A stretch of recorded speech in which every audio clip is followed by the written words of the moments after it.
Welcome to the True Crime Cult. Here is your host of the True Crime Cult. Ha ha ha ha ha. Hey, what's up, guys? I was going over a video earlier and I found something kind of disturbing. Apparently, Scott Green is wanting to build some housing, low income or affordable housing, on the plot where those kids were murdered at. And he wants to do it when the school's not in session. He wants to bring in the architects, students to help him design this new housing or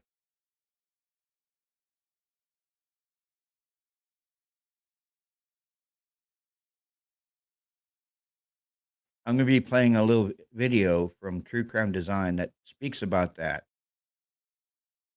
Hey, mods, why don't you put True Crime Design in the chat? The University of Phoenix is one step closer to completion. Today, University President Scott Green announced the Higher Learning Commission has approved the University of Phoenix's accreditation under the nonprofit that is affiliated with the U of I. Green says U of I is still working with the Northwest Commission on colleges and universities to make sure it supports the affiliation.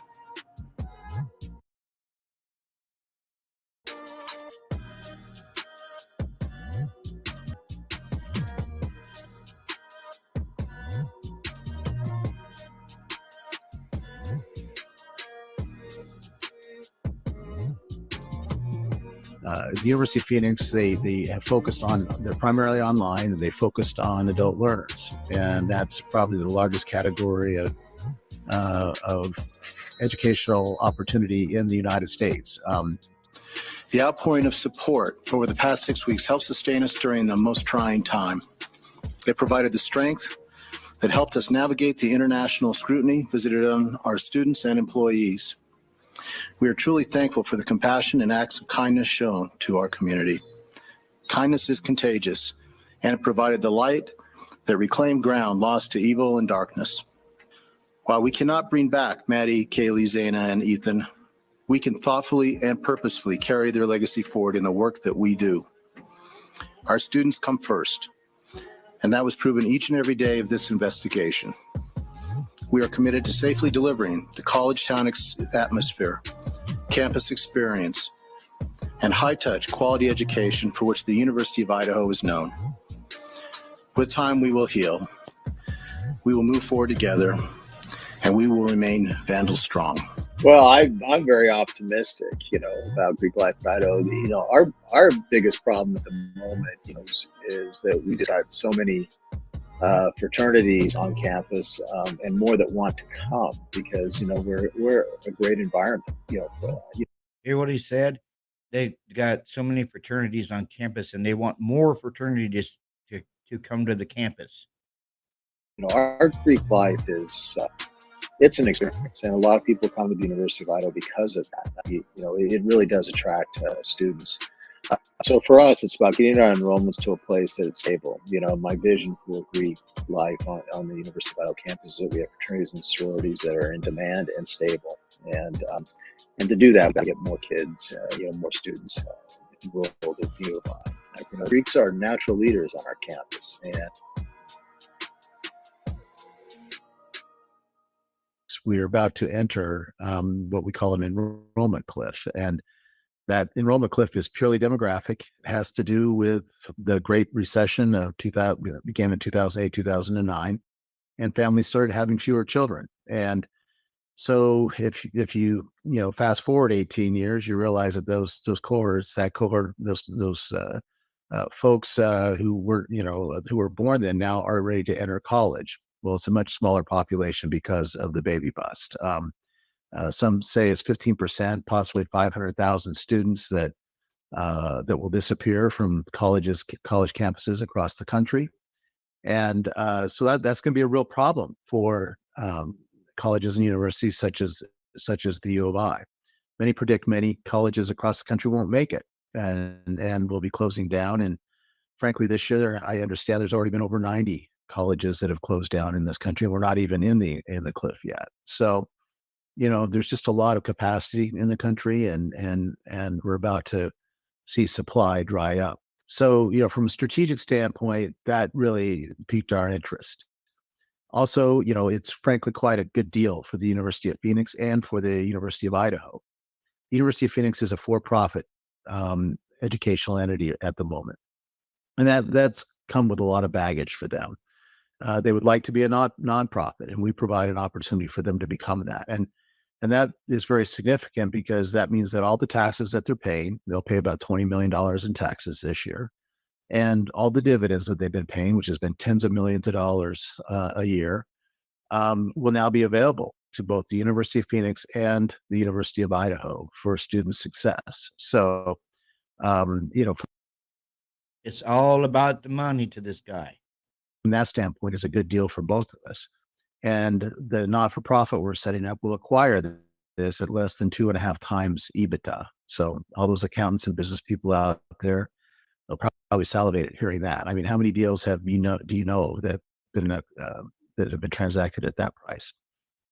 So it's just a great fit from both strategic and financial point of view. And then I'd also just mention, their systems are world class, and we'd be acquiring those systems and make those available for student success at Idaho, in the state of Idaho.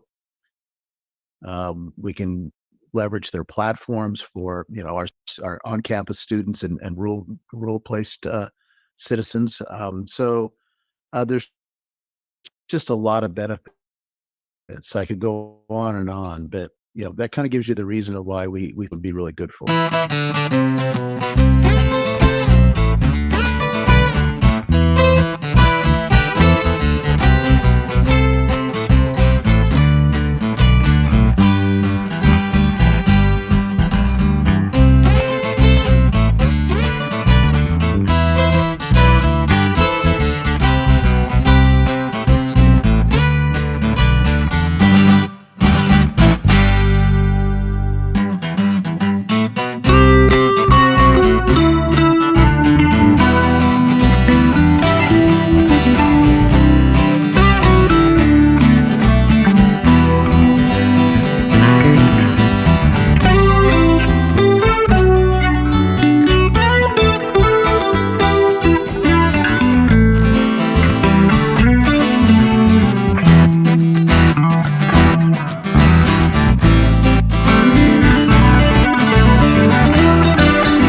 Remediation. We've taken all the personal items out of there and given the families an opportunity to retrieve what they wanted.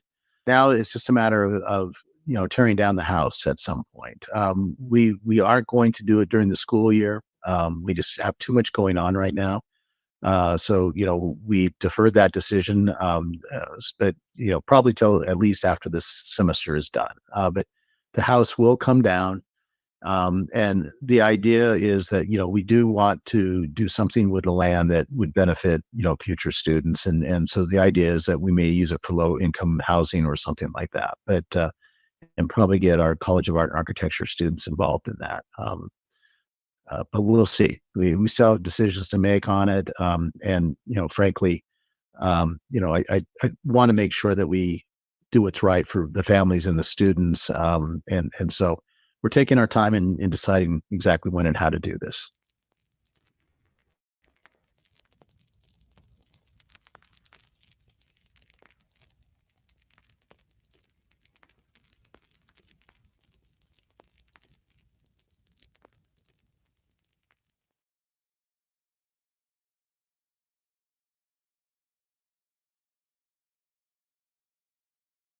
What do you guys think about that?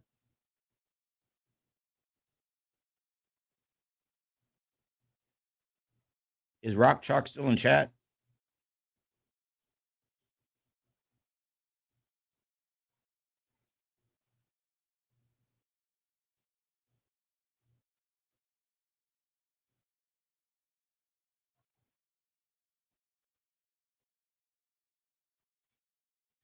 There's the link, Rock.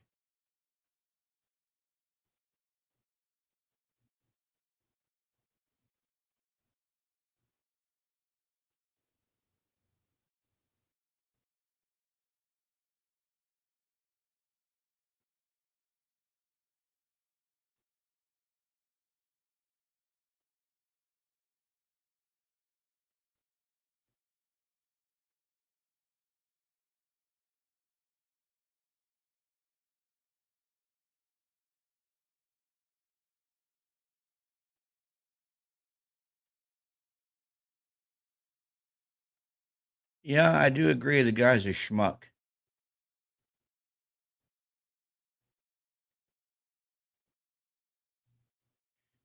Hey, Rock, I dropped the link.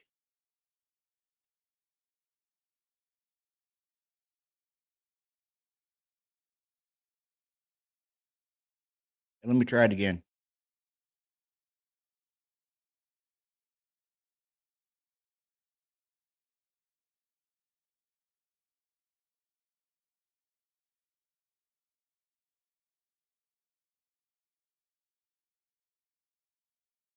Now try it, Rock.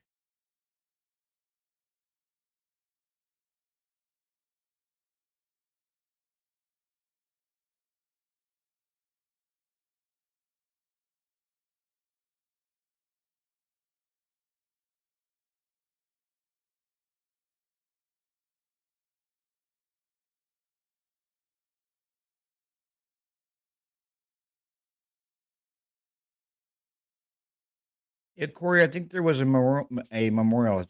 That's why they were dinging the bell.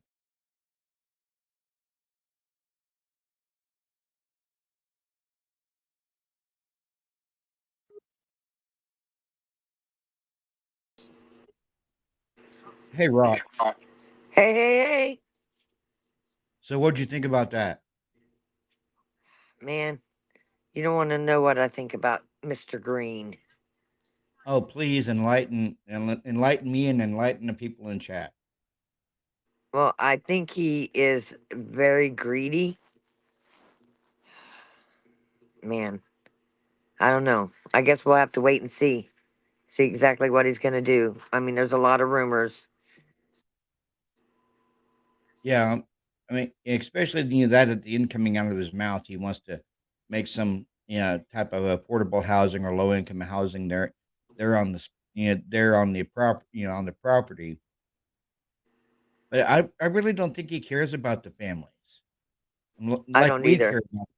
we care about the families. Because if he actually cared about the families, then he would have listened to the Gonzaleses and not torn that damn house down. Well, not only that, Robert, there's a lot of rumors, so I don't really Yeah, usually like feed into the rumors. But yeah, I rumors is know. Scott Green was over at the sorority that morning of the murders. And there's pictures out there. I mean, I've seen them, but I haven't saved them, so that makes me wonder. Oh yeah, I know. It makes me wonder too. Makes me wonder, but I understand you going live, and you know it was on your mind, and you wanted to get it out there. What's chat saying? What you think, Mr. Jack? Mr. Green jeans stink. Yeah, well, I agree. I have to tend to agree with that. Corey says, of course he was. Joe Puglisi says, there were a lot of cop cars at the sorority too. Yeah. Imagine that. Lot going on. Lot going yeah. on. Chaos Sector just dropped a new one too about an hour ago. Who did? Chaos Sector. Well, let's watch it.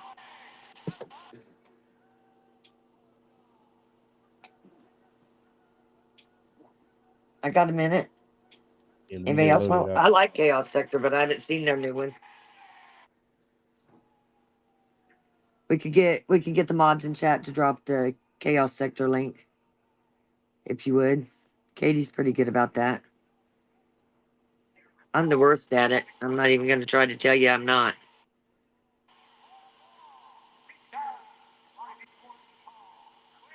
Can you hear me, Robert? Yeah, I hear you. You're still Okay. watching your UFC. Oh, you know it. I'm now in my paper fight going on. Actually, so is Katie and Jamie, and they're in your chat, but they're on my Discord watching my UFC fights.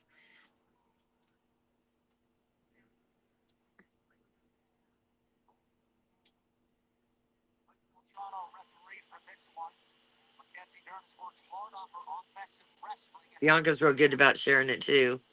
Hey, people, make sure you hit them likes, please. We only got 15 likes. Let's get them Welcome to the likes up. Chaos Sector. All right, we're the bad guys. We're causing drama in the true crime community. All this bickering only takes everyone's attention away from the case and the justice for those housemates. You're right. Let's keep moving forward.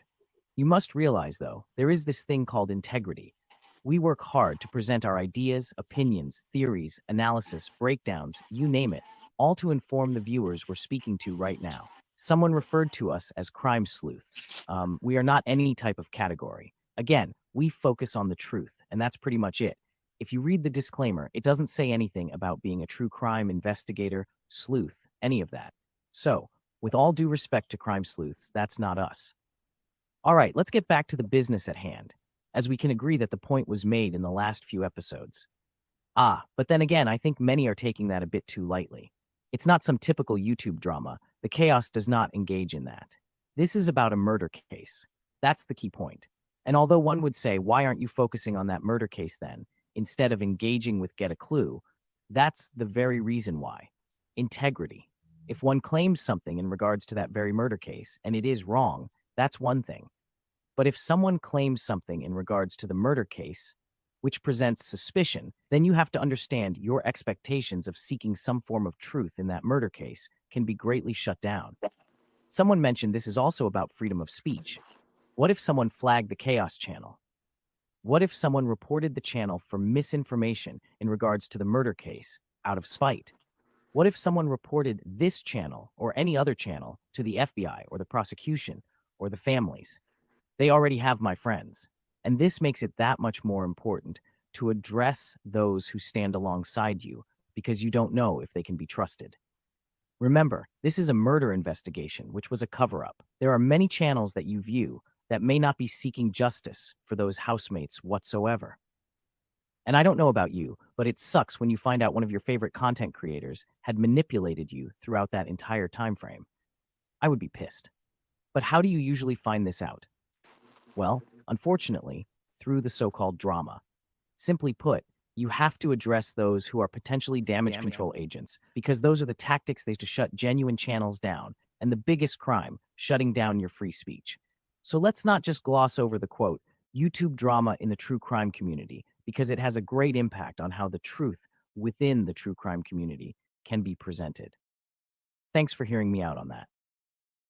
In the Linda Lane surveillance, Get a Clue claimed there were 3 vehicles spotted. At 3:30 a.m., he claims there was a Chrysler 300 with a time frame from 3:30 a.m. to 4:05 a.m. Then, a white Hyundai Elantra was spotted at 4:05 a.m. approximately. Then finally, a Ford Fusion was spotted at 4:07 a.m. Now, we weren't just confronting Get a Clue about these timeframes, but if you paid attention, we were also showing that one vehicle is likely to be the only vehicle circling those apartments. Let's focus on that time frame. I have a question. What time frame do you think the murders occurred? 3 a.m. or 4 a.m.? The reason for this question is to align which time frame with those 3 alleged vehicles being spotted. Obviously, there is a vehicle circling Queen Road apartments during the time frame of the murders, regardless if it's 3 a.m. or 4 a.m. Okay, so that was another point about those prior episodes. It is the importance of that time frame in the Linda Lane surveillance, which raised our temperature a bit against Get a Clue. First, 3:30 a.m. is considered a time in which the murders had already occurred, right? Okay, so who is likely to be spotted in this scenario? It wouldn't be the alleged Koberger, because the murders had already taken place in this time frame. Also, to point, Get a Clue has provided a confusing dynamic about Koberger. On some level, it's understandable, but at this point in the investigation, with all of the information, disinformation, and misinformation from the mainstream media and the authorities, it's hard to still be on the fence about it. The reason this is crucial to the investigation is because of the time frame. If he claims a white Hyundai Elantra was spotted at 4:05 a.m., then you are suggesting, no matter what you say or post, that this would be Koberger's vehicle. Unless you're suggesting that vehicle was used to frame Koberger. Pretty sure Get a Clue isn't pushing the envelope that far. I guess that's one of our, quote, wild speculations. But this would push the time of death ahead to approximately 4:15 a.m. to 4:25 a.m., which was the updated time frame Moscow PD gave due to the so-called DoorDash delivery and the TikTok activity on Xana's phone. Maybe that's why he claimed it was a white Hyundai Elantra, right? I mean, he wasn't the first to suggest that was the vehicle. But nevertheless, it aligns with the updated time of death. The only difference is that the authorities allege that it's Koberger the entire time, while Get a Clue claims the vehicle passes once. Not sure how that makes a difference either way. It's the vehicle of the alleged killer. What do you think about that, Rock? There could be 20 cars spotted, I'm a but watching. if Koberger's vehicle was spotted once, which is so-called support. Yeah, something from that the thing this morning, the cyber sleuth this morning, it's kind of stuck in my brain. When they said that there's three unknown male DNAs found in Maddie's room. That is still stuck in my head for some reason. Well, When we were watching Cyber Sleuth this morning, yeah. Well, we know there was some unknown other DNA found in the house. yeah, At Fairmont Plus, if they said it was Maddie's room, we don't have receipts on that, but we do know no, that they have released that there was other DNAs found in the house. I mean, but Jiminy's Christ, there's got to Yeah, be but more Bill- than just that. They had a party the night before of 150 people. yeah, but according to Bill Thompson, the other three unknown male DNAs are not relevant because they have their person, so they didn't get it tested, and that came out of Bill Thompson's mouth during one Correct. of the hearings that they didn't get it tested because it wasn't relevant because they have their person. Why not didn't get get it it- fucking tested? Because they probably already know who it is, and then there was plenty of frats in the house and plenty of sorority girls in the house. Listen, nothing in this case seems to make any sense. I know. If somebody thinks it makes sense, then I don't know what world they're on, because I've racked my brain trying to make it make sense, and I can't make it Yeah, make same sense. here. So Reporting evidence against him with the DNA. I mean, let me stop. I'm sorry, I didn't mean to interrupt. Continue. No problem. It was a good point. If this white Hyundai Elantra, which would be assumed to be alluded to being whatever Get a Clue would claim to be regarding Koberger, then no other vehicle is more relevant than that one. Because it is the alleged killer's vehicle, he has been arrested and charged. He is sitting in court facing the death penalty. And that Linda Lane surveillance, which Get a Clue would claim to spot the same make and model, and color, by the way, is almost the same as being a witness. You see, he could take his so-called expertise on vehicles and claim a white Hyundai Elantra was spotted. Mind you, This is exactly what Gray Hughes did, remember? He was a guest on Court TV, claiming the vehicle spotted was in fact a white Hyundai Elantra and was Kohberger. He could be summoned as a, quote, video analysis expert, identifying the suspect's vehicle as evidence. Get a Clue claims Gray Hughes is incorrect. The white Hyundai Elantra was not spotted through that 3:30 a.m. to 4:07 a.m. timeframe, rather, only once at 4:05 a.m. So you still have the white Hyundai Elantra physically spotted in the surveillance, sir. Yes, through my evidential analysis, I have identified the white Hyundai Elantra. So, what's really your point against Gray Hughes then? It seems to be insignificant, and to add, Get a Clue proclaims himself as somewhat of a car aficionado. Maybe he could be summoned as a car enthusiast who also was investigating the case and examining the Linda Lane surveillance. All he has to do is submit it to the prosecution. Since they already have Kohberger there that night, they would welcome his so-called expertise on that matter. But some would say, no, you're wrong. He's fighting for Kohberger. Okay, let's flip sides then. He would submit it to the defense in attempting to prove Kohberger's vehicle was spotted only once that night. This only hurts the defense. It does not help at all. Now bring that back outside of the courtroom and ask yourself, how is Get a Clue somehow claiming Kohberger is innocent? Actions speak louder than words, of course. But in this case, Get a Clue's words are speaking louder than his, well, words. But now that my colleagues sort of brought back the conspiratorial dynamic, I think those other vehicles were included to hide the fact that he claims a white Hyundai Elantra was spotted. It's kind of hard to just let this issue go because it's potentially linked to the very cover-up itself. Do you see? Anywho, the alleged Chrysler 300 would be circling the apartments, although they were a resident in the neighborhood. Going back to the original post, why would a resident be circling those apartments? If they stay in the apartments, what are they looking for? And even who are they looking for if they themselves live in the very apartments they're circling? Get a Clue's response was, I don't know, it's suspicious, but I can't say the resident was monitoring the victim's home. We just cut straight to the chase in his claim. Now, within this scenario, we basically presented the theory that the vehicle is involved in the murders, even within Get a Clue's claim of spotting that vehicle. Now, here's where things get really deep. We all can come to the conclusion that the alleged Chrysler 300 was involved in the murders somehow, right? A white Hyundai Elantra was spotted 30 minutes later. Then logic would suggest that the resident circling the apartments in the Chrysler 300 would have to be conspiring with the, quote, unidentified person driving the white Hyundai Elantra. They are not sightseeing, taking a tour of the luxurious neighborhood in the wee hours of Sunday morning. Come on. This time frame is during the murders. So Get a Clue's avoidance of that very scenario is basically a contradiction of even examining the surveillance to spot vehicles during that time frame. You see why we called him out? Let's fill in that blank. Kohberger would have to know someone in those apartments because they are both circling the apartments right next to the victim's home, even if we go with the 4 a.m. hour, you see? Now, since Get a Clue hasn't presented any type of evidential analysis based on this information, well, let's just move on to the next vehicle claimed to be spotted, the Ford Fusion. Again, the problem with Get a Clue claiming he literally identified this make and model raises questions big time. If you claim to spot a Ford Fusion, the same make and model of the unmarked cruiser approximately an hour earlier, what is the so-called evidential analysis of that identity? Don't recall him spotting a Ford Fusion as a resident, so it's a vehicle that is not from that neighborhood. I mean, we're just walking it all down. The vehicle is spotted at 4:07 a.m. Now, based on that vehicle not being a resident, this would mean the Ford Fusion entered the neighborhood from another location. Considering the time of its arrival, which is during the murders, any and everyone would come to the conclusion that it's the same Ford Fusion as the unmarked cruiser in the body cam. Yet Get a Clue somehow dances around this, claiming that it couldn't be the unmarked cruiser due to a 911 call around 4:15 a.m. And we obviously know why, we pointed it out, but let's just do it again.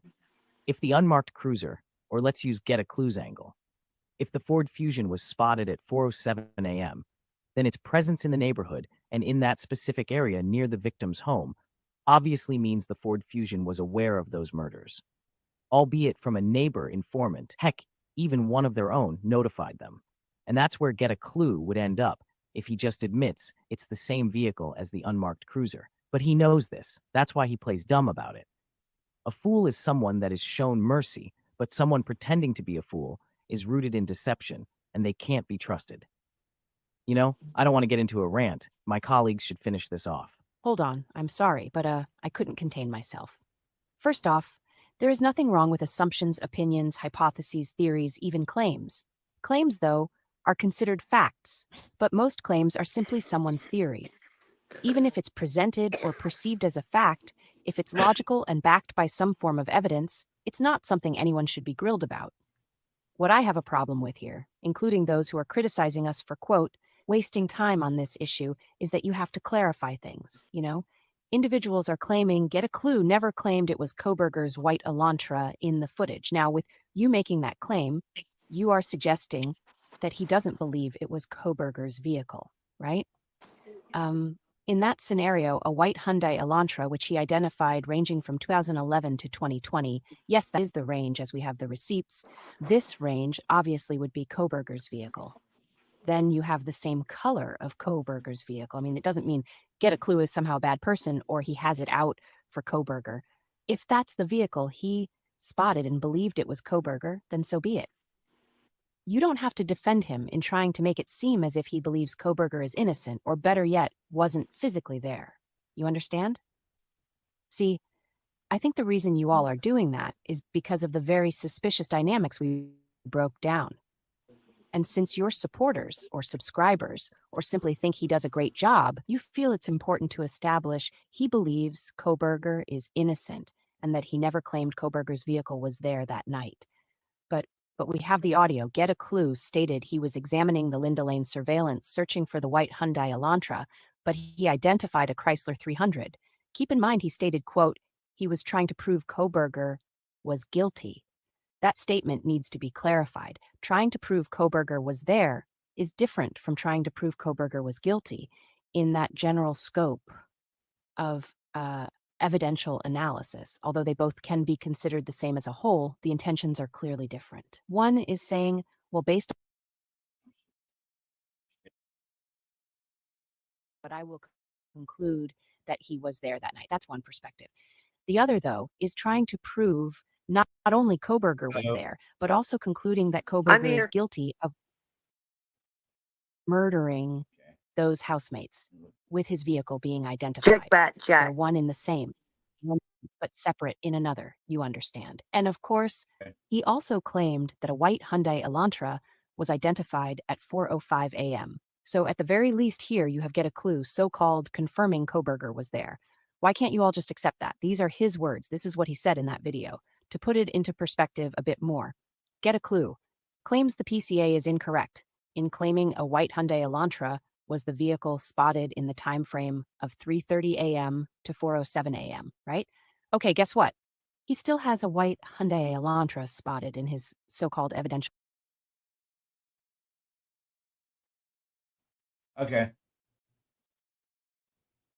analysis. So the question that I pose to these individuals, whose white Hyundai Elantra is it then, if not Kohberger's? I mean, stop tiptoeing around that. And that tiptoeing or shuffling of the feet indicate there is something to hide. Now, does everyone understand why we have, quote, wasted so much time on this? And then we have the Ford Fusion, which is actually the most important vehicle being spotted, to be honest. He deflected from the scenario that this Ford Fusion could have been the vehicle spotted from 3:30 Robert, a.m. can to you pause for a 4:07 minute? and then again. What? Yeah, go ahead. Okay. I don't know what this Kelly posted, but only mods can post links, and I don't believe she's a mod. If she's got Okay. something she wants to share, she needs to share it to your email. I'm going to erase that comment. Please don't share any links. Only mods can share links. Mods, can you get rid of these links? Just so everybody knows, only mods can share links. Do not hit these links. If somebody's trying to spam the chat, which I don't believe you two are, but if you were, and somebody clicked on these, it could ruin their computer and their phone. So Robert has a big policy. You cannot share links unless you're a mod. So to the mods, Any links that's shared that's not mods has to be zapped immediately. Correct, Robert? Correct. Nina Kelly, if you're doing that, you I know did. where to. No, this says Kelly, Kellye, and then Nevada Cops. I don't know who you two are, but we're glad to have you here. But you cannot share links. We need them links gone. Kellye is Nina Kelly. Okay. Well, no links are to be shared other than from mods. Thank you. Not trying to jump on people, but I know a couple people now that has got their computers hacked this way. Yeah. Please do not Hey, share. Natural Healing. Natural Healing says hi, True Crime Cult and Rock Chalk. Hi, Natural Healing. It's good to see you. Much love. You know that. Okay, Robert, go ahead. I just wanted to make sure that our mods knew and that your subs know. They are Yeah. not allowed to share links. If you continue to share links, you will be removed from the chat. Just FYI. So, what do you think about what they were saying about the Ford Fusion? Well, there's a Ford Fusion. There's 300. I mean, I'm into old cars. I Yeah. just think there's more cameras, and I want to see what was on them more cameras. Oh yeah, same here. That's what I would say. But I did not mean to interrupt you, but Oh, I it's know okay. I know to me people's computers has gotten zapped and it's unacceptable. Sorry. Yeah, or notched. Kelly said she didn't share anything. Okay, so that wasn't her that shared that link up there because I can screenshot it and show it to you because it's still in my chat here. That's weird. Somebody might be using your name, but it's Kellye. Robert, I'm gonna screenshot it and put it in the back chat so you see it. Okay. But these are definitely links that's been shared, and her and Nevada saying hi to each other. So this is your warning. That's all I can say. Nobody wants to be cranky, especially me. Nevada says it wasn't her either. Nevada was in our Discord this morning as Christy. Yeah, I don't know, ladies, but somebody did. I surely, Robert, can you not see it in the comments? Because I sure can.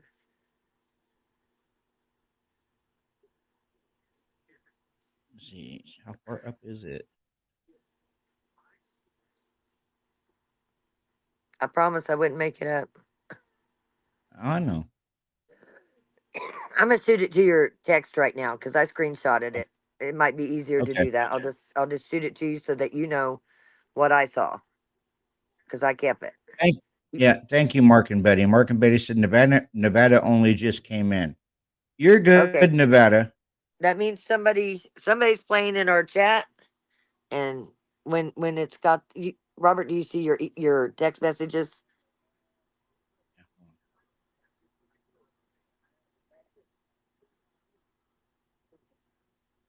See them too? That is directly from our chat upstairs here, and that's what's showing up. You see the links? Yeah. So I don't know why they can't see them, but we can see them up here. I'll try to keep an eye on it up here, guys, too. I don't know why we can see it. It's weird. They're obviously links. Do you see that, Robert? Yeah, I see it. Weird. Yeah. Hey, Cajun chick. She goes, it's hearts, Robert. No. You just seen your texts, right? Yeah. Does that look like hearts?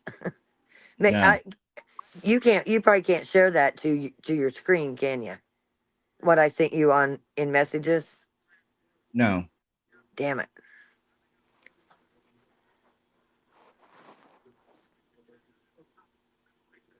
Okay. Well, I'm just telling you what I could see, and I screenshotted it. Mark and Betty said Kaylee put 3 hearts. Cajun chick said Kaylee put hearts. Yeah, hearts are usually XXX. These are actual links, ladies. I can go to general, to Robert's general on Discord, and I'll And post them there so you can see them. yeah, Nevada says, "Oh yeah, I did a heart." Yeah, Holly says, "Yeah, we only saw hearts, no links. Strange." It's so weird what we're seeing up here. Yeah. 'cause But it's all good, ladies. If it's harsh, yeah, it's cool. yeah. I'll just try to zap them from here. I don't know if I can while I'm on the screen, but definitely in the future, I believe you guys. But if anybody puts links, do not click on any links unless it's done by a mod, because you could run everything for yourself. Yeah, So Kelly anyway, said let's go I'm on. Kelly said I'm Nina Kelly. I would never send a link. I don't think you would either. That means somebody dropped in, because them are definitely links, Robert. Get a You Clue see them, mentioned right? how the unmarked cruiser got a 911 call around 4:15 a.m. Now, this is his response to our claims. The unmarked cruiser was the vehicle circling the apartments from 3:30 a.m. to 4:07 a.m. 4:15 a.m. is not relevant to that time frame. That would be after. And honestly, they would have left around 4:15 a.m. anyway, as the murders had occurred within the 3 a.m. hour. Once everything had been, well, covered up, they left the neighborhood. Let's go back over it. The unmarked cruiser had finished with the guys around 3:15 a.m., right? This time frame, I think everyone can come to the logical conclusion. This was when the housemates were being attacked or were even murdered. Okay, 3:15 a.m. is a key time to tack to the wall. If Get a Clue claims he identified a Ford Fusion at 4:07 a.m., there are several questions to this evidential analysis. Number 1, whose Ford Fusion is it? Okay, he doesn't know, right? Number 2, if Get a Clue claims the Ford Fusion would have had to spot the white Hyundai Elantra, which for some reason, wait a minute. Bingo, that's him, claiming it was Kohberger's white Hyundai Elantra. We already proved that he claimed this, but even more evidence or evidential analysis. Physically, the Ford Fusion is spotted at 4:07 a.m., right? The white Hyundai Elantra was spotted at 4:05 a.m., right? Get a Clue states that the Ford Fusion would have had to spot the white Hyundai Elantra entering the neighborhood and also leaving the neighborhood. But everyone is claiming Get a Clue doesn't believe it was Kohberger's vehicle, right? Right? So if it's not Kohberger's Elantra, who cares if a Ford Fusion would spot it? Furthermore, who would be driving the Ford Fusion to even be concerned about the white Hyundai Elantra? You see? He is creating a scenario where a Ford Fusion had to see Kohberger driving in the area, at the same time not officially claiming it was Kohberger. And the Ford Fusion would be the same unmarked cruiser, which would have seen Kohberger enter the neighborhood and also leave. But he left out the most important time frame. Oh yeah. If the unmarked cruiser is in the neighborhood, were they following Kohberger? Seems like it, right? If they were following Kohberger, then he leaves the neighborhood and heads back to Pullman. Can't murder the housemates with a vehicle following me from Taylor into the neighborhood, even if Kohberger just thought it was a civilian, that vehicle, and the alleged Chrysler 300, and even Bonnie snooping around with the fake DoorDash delivery, are entirely too many vehicles at night driving around in the neighborhood for Kohberger to accomplish anything. He would drive into the neighborhood, other vehicles are already driving around, then a Ford Fusion also enters the neighborhood. Kohberger leaves due to the traffic. Too many potential witnesses. Talk about evidential analysis, right?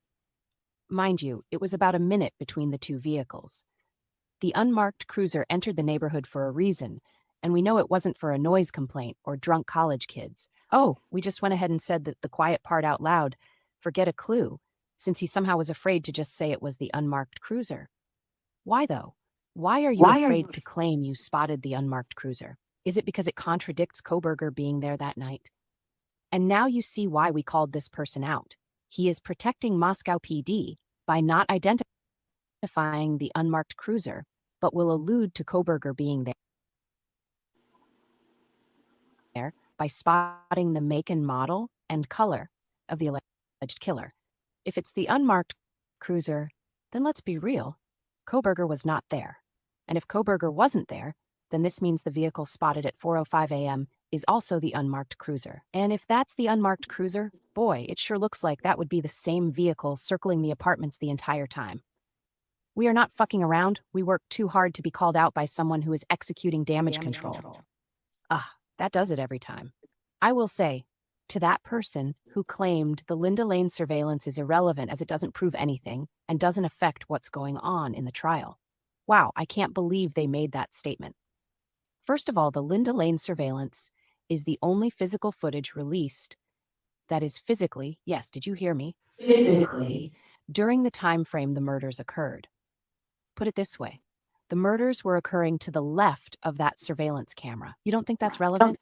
A DC agent, are you? I recall someone in the Kanika Jenkins case claiming that the window in the kosher kitchen wasn't relevant to the case. It's like a carbon copy of damage control.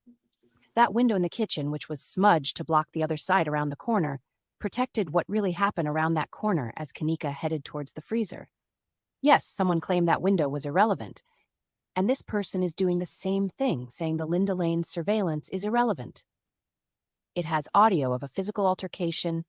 Ethan's name was heard. A dog was heard barking. A male who had picked something up from the dumpster was seen walking towards Queen Road Apartments. There were individuals walking around near the parking lot. There were individuals spotted coming toward the camera near the units. There is so much in that surveillance that is linked to those murders. And that's not even including the vehicle spot. She does have a valid point there, does she not? Oh, for sure. For sure.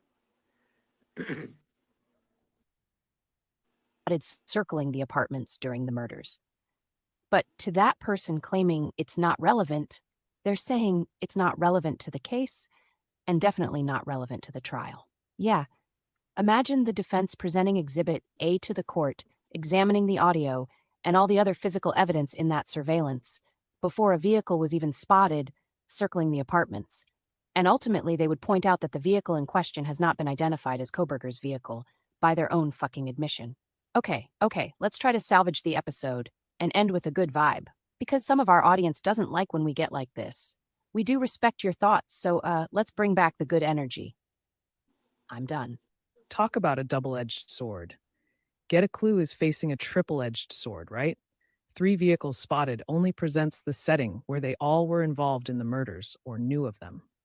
And yet, even within that so-called evidential analysis, he won't even suggest this based on the time frame those vehicles were spotted. It was the Ford Fusion that was the only vehicle spotted. Oh, let's not outright claim something. You know, it sounds so convincing. The Ford Fusion had been right down the street around the time frame the housemates were either being attacked or were about to be attacked, or even being murdered.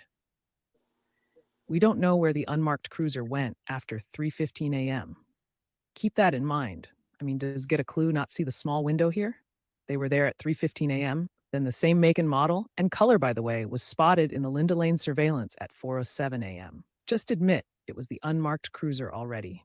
The murders occurred within the 3 a.m. hour. The unmarked cruiser circled the apartments from 3:30 a.m. to 4:07 a.m., and who knows what they did after coming back around for that last time. But even based on Get a Clue's so-called evidential analysis, we know the Ford Fusion was monitoring the victim's home. To what degree? Who knows? Maybe they were involved, maybe they weren't, but it's for certain that they knew about the murders. Something Get a Clue, and others apparently are shuffling their feet away from. We don't find dancing to be a good quality in a murder investigation. This is the chaos sector.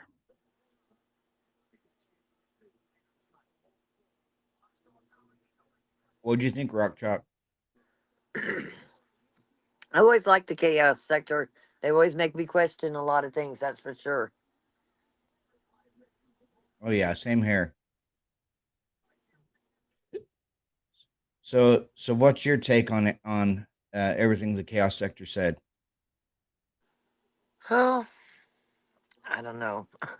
And I'm always very concerned about the cars. And I just don't think Brian's car was even there, honestly.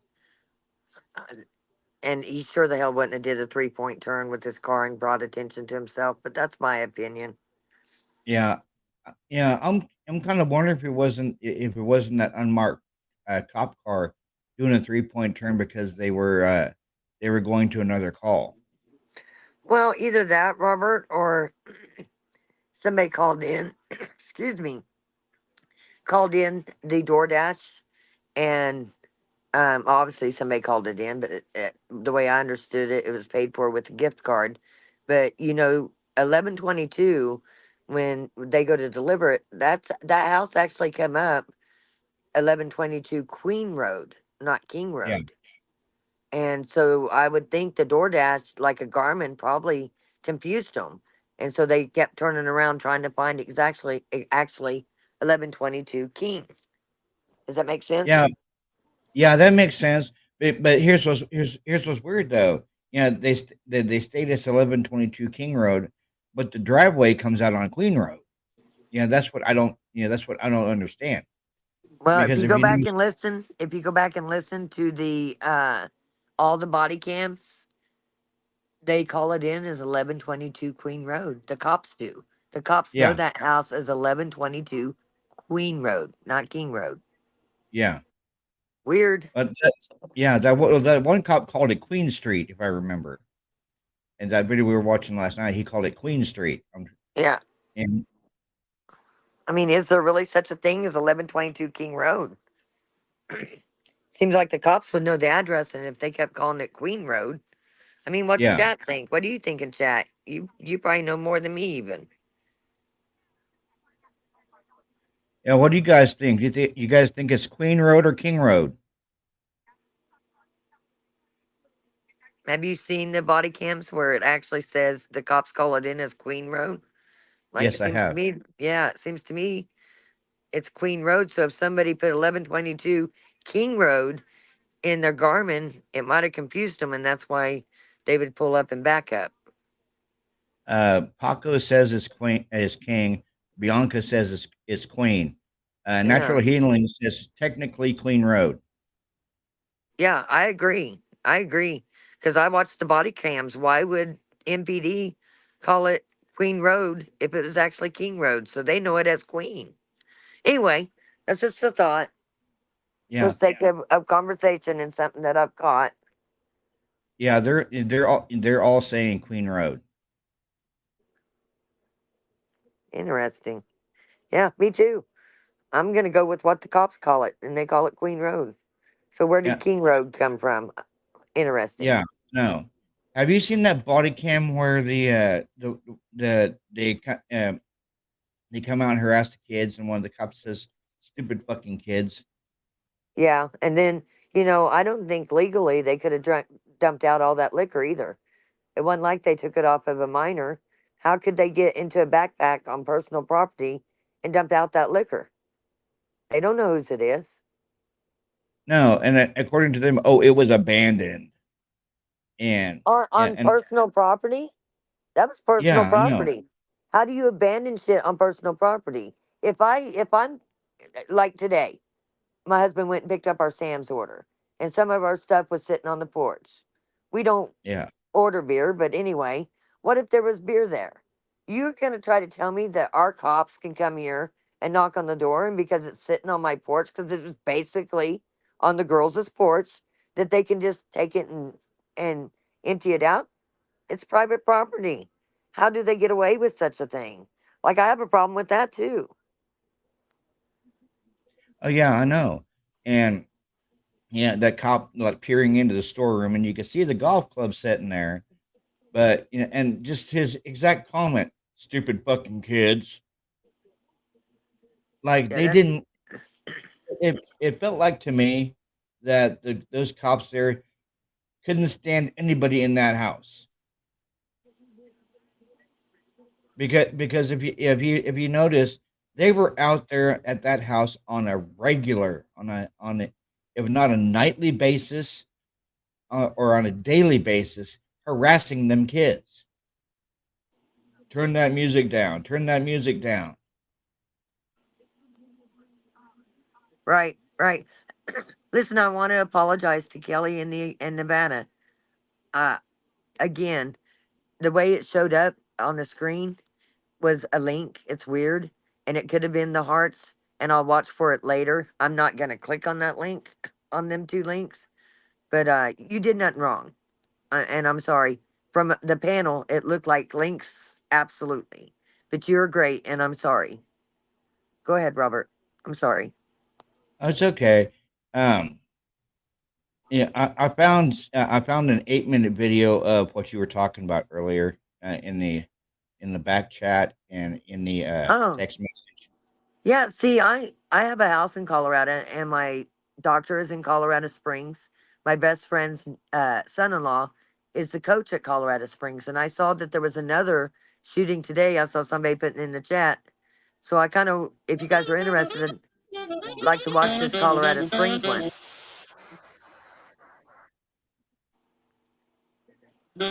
We are following breaking news out of Colorado Springs. We're now learning that police found 2 people who had been shot dead in a dorm room at the University of Colorado Springs campus. Police received the reports of shots fired. It was just before 6 o'clock this morning. And once investigators got inside the dorm room, they found 2 people, both with at least 1 gunshot wound. This is now being investigated as a homicide. The shelter-in-place order has been lifted, but campus is going to be closed for the day. Police are investigating this as an isolated incident and do not believe that there is a danger to the public.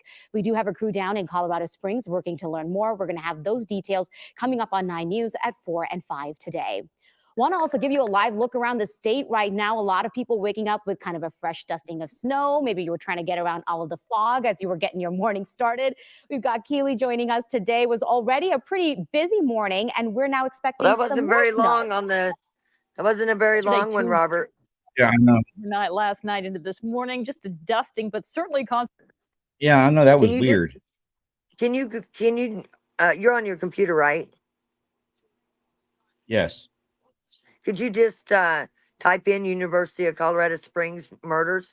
Because they just happened yesterday. Maybe you can find a better clip. I was just trying to hurry and find one for you.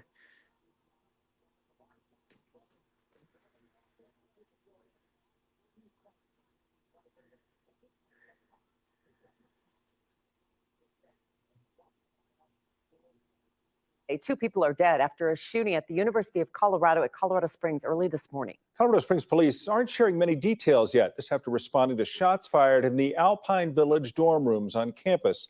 Classes were canceled by the school today. 9 News reporter Lauren Scafidi is live at the campus. And Lauren, you had a chance to talk to some of the students today about what happened. Here are those dorms that you had mentioned, but the students feel like they just can't catch a break with the shooting in Kansas City just 2 days ago. Now another shooting, this time on their own campus.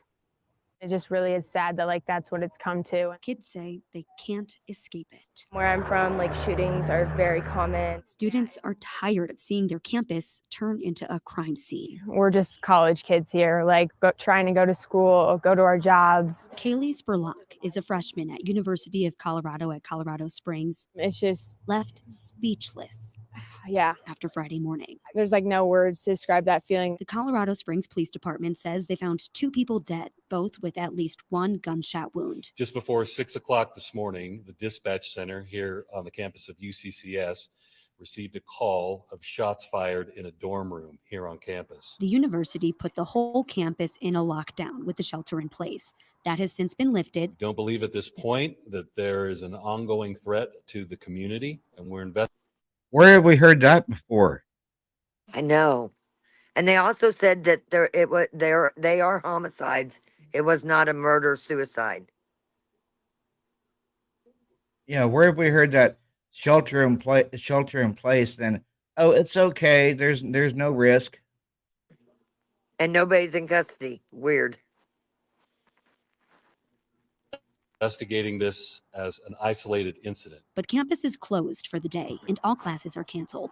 Law enforcement, city and university leaders all echoed unity. We are mountain lions, and together we will overcome this dark time. Julia Sanchez Busby was comforted by the alerts from the school. Kind of looks like this. And the messages from her friends who were safe. Just a lot of I love yous. Both students say they feel safe on campus. And that's why I think a lot of people are shocked, because the whole year I've been here, the worst we've had is bikes stolen. While it may not be common here, they say they have experienced too much violence at such a young age. You wish it would stop, and everybody around you is rooting for it to stop, yet it still is happening.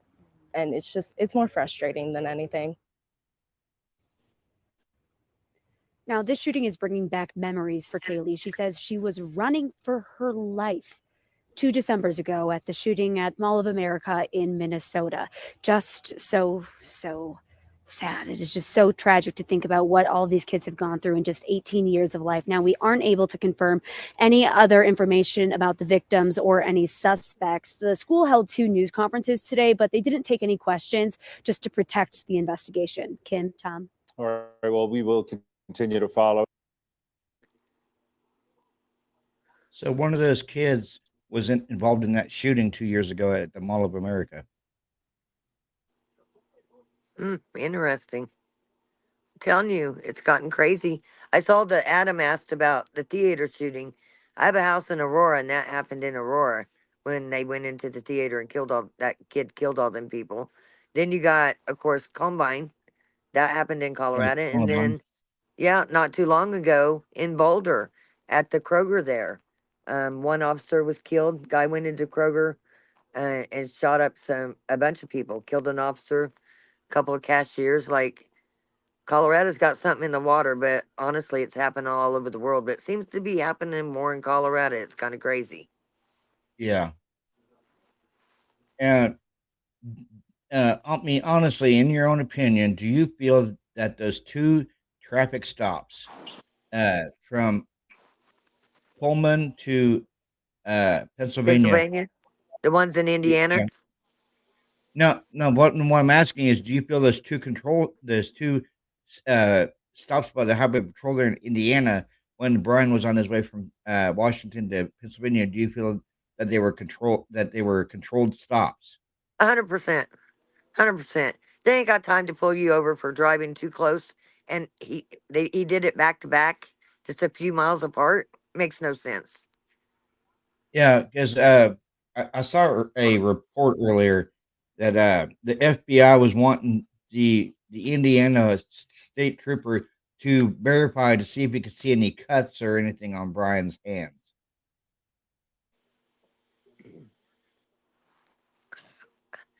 I'm not really, I don't know what they were trying to see, but he obviously didn't have cuts on his hand.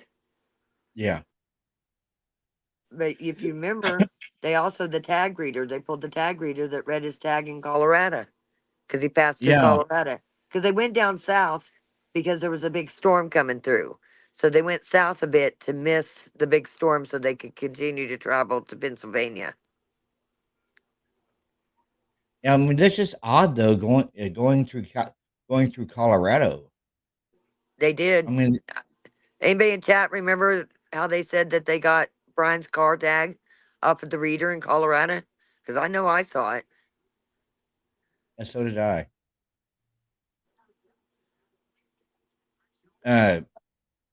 Joe Puglisi says Brian was under their radar. Yeah, I wonder how he was under the radar though. I feel like somebody dropped his name early on. Really, really early on. And why? Why? Why did they drop his name? Yeah. See, like what's weird is the like this two security guards at the at Pullman University. Just miraculously, one got bored one night at midnight and decided to go through all the cars registered there to students at WSU and Pullman, and the Elantra came up, and then an hour later, a different board security guard decided to cruise the lots of the WSU and found the Elantra. So how come are you looking for it an hour before and then you just decide, hey, I'm just going to drive around and see if I can see something and there's two different guards.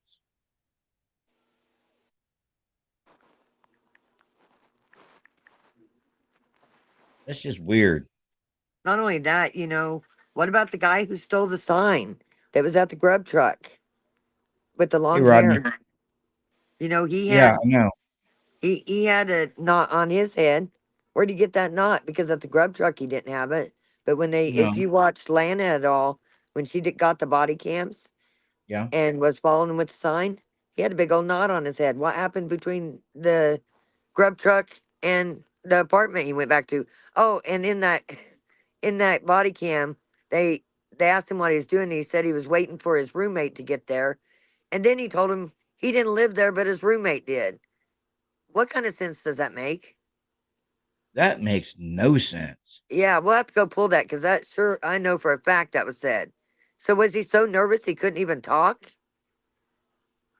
I mean, he literally said, the cop said, well, what, you live here? And he said, no, I'm here to see my roommate. And they asked him again, do you live here? He goes, no, I don't live here, but my roommate lives here. Okay, your roommate would be who you live with. That means you live here. Was he that nervous? And he had a big old knot on the right side of the top of his head, and he didn't have that at the grub truck. No. No, he did not. I haven't seen a lot cover that either. Yeah, no, Did that's you, weird. did Chat see that too? Have you seen them videos? Yeah, Joe, right. That's what I'm saying. But at the grub truck, yeah, he was the one with the long hair, mustache, and beard, and he was talking to that girl. He wasn't beat up, but when he had that road sign that they took from in front of the police station, he had a big old knot on the right side of above his eye, like he had been in a fight. Check back chat. Check back chat. Yeah. Okay. Gotcha. Gotcha.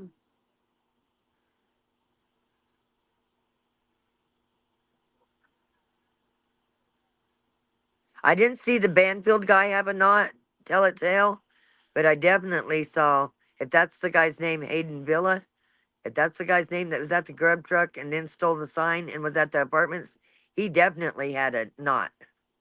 Damn it. Missed it. Here's what Kelly said on screen.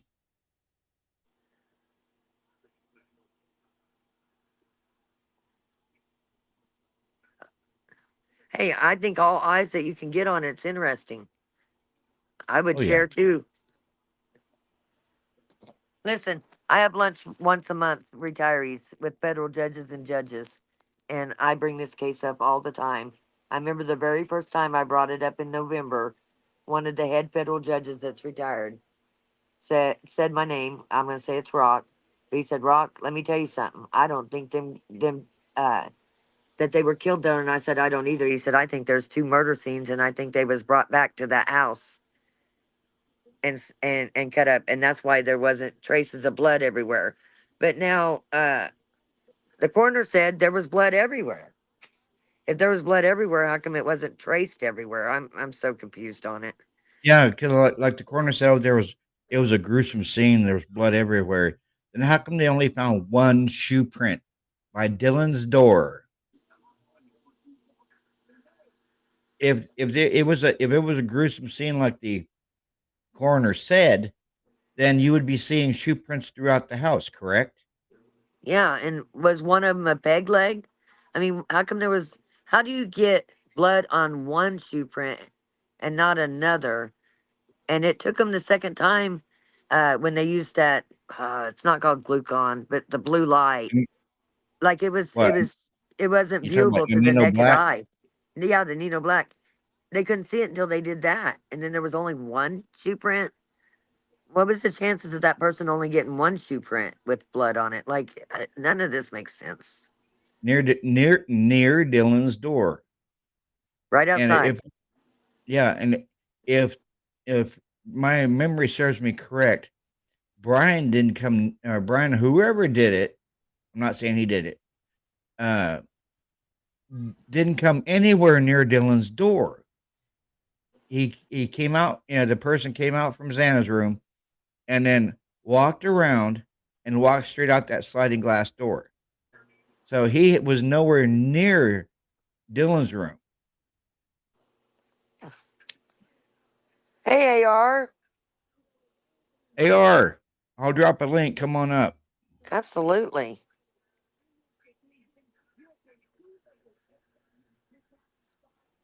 I think AR's got some new news that I'd love to hear about. That Kara, link is for AR only. yes, AR, that's your link. I'd like to hear the news about Kara, but if he hasn't shared it on his own channel, don't share it with us, AR, if you're not ready to share it.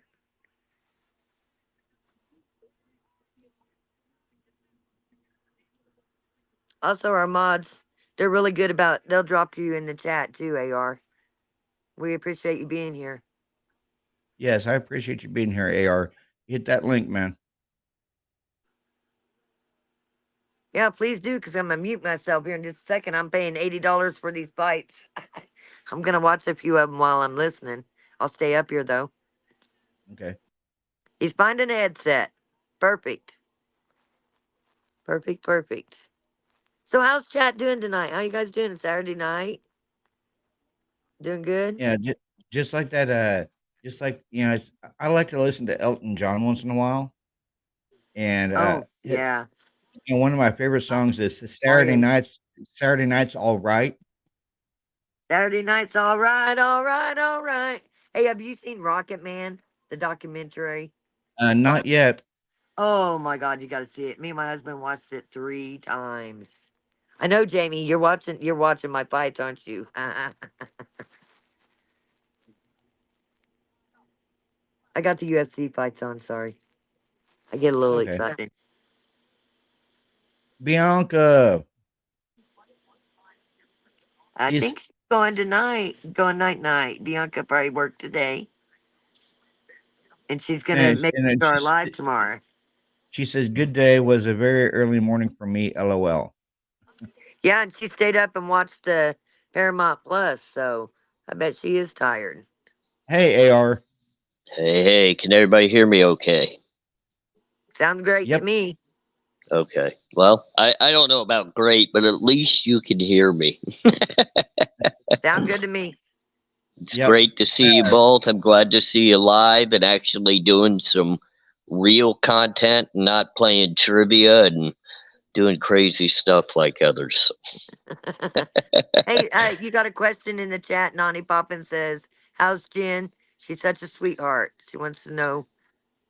Jen is doing very well. She's been working very hard this week, but we're excited because Jen and I will actually be live. I think we're going to do it Tuesday. We were thinking Monday, but I think we're going to do it Tuesday, and we'll be together, and everybody can ask questions to her, the dogs, and me, and we'll just have some good time. And is Good that when time. you're going to release the new Kara stuff too, AR? Well, I'll talk about it a little bit here. I have no problem releasing it here on Bob's channel as well. I feel like this is a part of the family now, Rock Chuck. I feel like I've really built a relationship with you, and I really like Robert, so I have no problem dropping some of that here. And then, of course, I'll do a video on it here soon as well. So, Yeah, and chat, please drop AR's link, and we'll definitely go watch it again on yours. Thank you. yeah, no problem. So, I mean, it's a little bit of bad news, but then we have some good news to go with it. It's kind of a double-edged sword type of deal. I did get in contact today. I was waiting for a phone call back from the actual warden, but I got the deputy warden that was right below him, and we had a 2-hour discussion today about Kara. And the good news is I got Kara moved back to the jail where she was being housed at. She's going to take a 6-week drug course there where she'll have her own cell. She's going to be away from other inmates that could possibly urge her to go the wrong direction. So she's going to get some help right then and there. So I'm definitely very happy about that. She also has some counselors that are going to come in and work with her and help her in regards to the loss of her daughter, the pain that she's enduring with that. And Jasmine is going to visit her next week. So that's amazing because it's been a very long time since those two have seen each other, and they rarely speak. And Jasmine is willing to come by and see her at the jail. So I'm kind of seeing if I can catch a flight up and maybe join. I won't be able to actually enter into the jail itself, but I'm hoping to be able to shake hands with Jasmine outside, be a supportive role for her in that manner. So that's kind of cool. Definitely excited to hear about that. Now, the bad news is her minimum sentence before she's eligible for parole, and people are not going to like this, is October of 2026 will be the earliest that she can go before the parole board. Her actual sentence ends in 2030. So we have 6 years. and we're hoping that we could push forward and get her into these programs and the counseling and get some of that time knocked off and maybe get her put back onto probation and get her paroled sooner rather than later. But it's going to take time. It's going to take work. So a little bit of news there. I'm not going to get into much more than that because I do want to save a little bit, but that's kind of the updated news that I have at this point. AR, let me, because I typed it wrong. I want to make sure I understood. So her underlined sentence is October of 2026. And her full That's sentence when is Yep, 2030. correct. She can Okay. first go before the parole board in October of 2026. Now, typically 6 months prior to that is when the parole boards all begin the process. So I'm really trying to set her up, and this is why I'm all over the warden, because I know the game. I've been through this. I've been on the whole path to trying to get parole. I've been on the path to program. So I'm really pushing to really get her involved in things that will lessen her sentence and look good before the court so that she can petition. If we could build Jasmine into really truly believing that she's on the right path, Jasmine can also petition the court to try to get her released back out onto probation prior to actually having to serve the whole sentence. But let's not count on that because it doesn't always work out that way. So we're shooting for earlier than later, but the worst case scenario is 2030, which nobody likes. She was crushed to hear that. But the earliest, based on just the guidelines, would be October of 26. You're an awesome man, AR. Well, I don't know about that. I'm just normal. I'm like all of you guys. I want to see somebody be successful. So. Yeah. So now, what did you think about that video? I don't know if you were here for that video I showed. Scott Green is wanting to build some low-income housing or affordable housing for students on the site of 1122 King Road. Say that one more time, just because my wife messaged me and I happened to look down. I only caught some of it. I don't want to miss actually saying what I want to say. So say it one more time, please, Rob. Okay. We just watched the video here a little bit ago, and Scott Green is wanting to build either low-income housing or affordable housing on this site of 1122 King Road. And he wants to bring in the architectural students to help design the place, and he wants to do it when there's nobody on campus, like at the end of a semester. Isn't that spitting in the face of the victims' families? I agree with you. I would say yes, but at this point, from everything we've seen, and it's unfortunate to say it this way, do they care? That's the problem, right? Yeah. I mean, it seems like Scott Green doesn't care about anything other than what his actual plan and agenda is. Then you got the families fighting for justice, obviously, for their lost family members. But, they're doing things that are benefiting their families and their loved ones. So really, if you just look at Idaho as a whole, in my opinion, it's all about what can I do for myself and get away with this. And I am not a fan of Scott Green whatsoever. I think the more that we could find a way, and maybe not even we, but the family members and the people surrounding this case can distance themselves from that man, I think it would truly help. But I don't think, and I see somebody use the word narcissist, and I would have to agree. That's why I don't think we're ever going to get to see the truth. He'll bury it, and then he's going to continue to do anything that's going to benefit himself. So, at the end of the day, it just makes us all sick out, sick to our stomachs. So, you know, Kelly and it, says, yeah, Kelly says Green is retiring in December. Kelly says Green is retiring in December.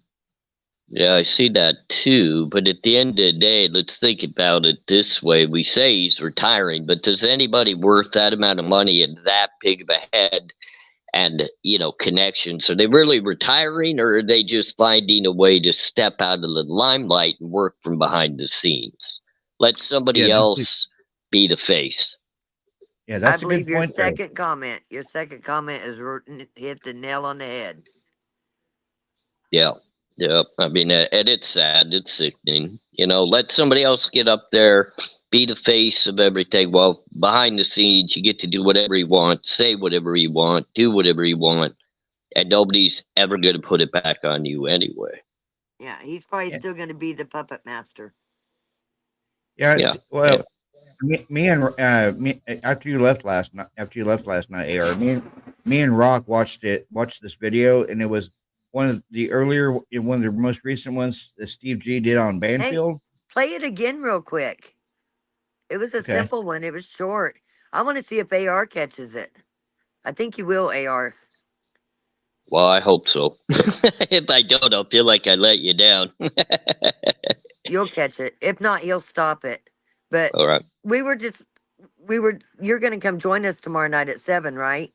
I am. Yeah, that was definitely the plan. I just happened to be kind of scooting through YouTube tonight. I put up a video just kind of doing my rant and raving on the Idaho 4, which I don't even know why I did it, but I had to blast Bumfield and Nancy Disgrace for a few minutes tonight. So, and I happened to see you guys up here, and you know that I'm big supporter of both of you, so I got to come up and say hello and say hi to Appreciate it. everybody. When Robert finds something though, he's like Tommy. He wants to put it out right now before he forgets. So it's all good. It's all Hey, I good. understand. Yeah, and then tomorrow night, yeah, I'll definitely be up there with you guys, and I'll get in a little bit early so you guys can kind of let me know what's all going on and how I could be of help. Well, just your Okay. opinion. Well, We're gonna go pull things tomorrow. like this right here. Okay. Yeah, tomorrow is going to be myself, you, AR, Pia, and Kiki from Swamp Bros. Okay. It's a good panel. So I'm going to have a start. Top 3 Bobby Video Editor tricks to amp up your videos in no time. Scheduled, and it is December 28th. Yeah, I was surprised that we're at a moment in the case that we don't even have a trial date. You know, we've had a trial date for almost the vast majority of once they had a suspect. So we don't have a trial date, but we have a date to have, you know, largely the biggest piece of evidence being destroyed, which just seems backwards, you know. So I would have expected that something this monumental would have been discussed behind the scenes, that your lawyer, Shannon Gray, would have been in conversations at least to give you guys, you know, enough time to process this. And it sounds like that's not the case. You didn't get much time, different than the time that we got in terms of this announcement. No, and I kind of take this as from a perspective of that my opinion's not important as a parent. That's not it. What is important is the lead investigators at the county, state, and federal level, and it is to my knowledge that they are not in all agreement. And we tried to get them to all come in agreement and address, you know, come out with a formal statement. So if they can't all agree, I find it very hard for the parents to all agree. You know, we're all trying to get through this the best way we can. I want to be absolutely respectful to every single one of the parents. I understand that this has to go down, and I'm not going to fight it forever. And I want to be careful what I fight, because there's, you know, this is a losing battle. But Well, and you know, it's a long battle as well, as we've come to understand. That brings me to the issue of Mrs. Chapin. Ethan Chapin's mom, Stacy, has given that statement to me, saying that, you know, we're okay with this at this point. We agree with the university. We think it's in the best interest of the kids who are there, including her 2 kids and the community as a whole. What are your thoughts about that? I totally respect it. I get it. I have leaked footage. I've seen things that they may have not seen. I know for a fact the path that this white Swan, this car took. See right there. Yeah. He went to He he went to say misstated the Sonata, car. Mm-hmm. but then he Yep. quickly retracted it.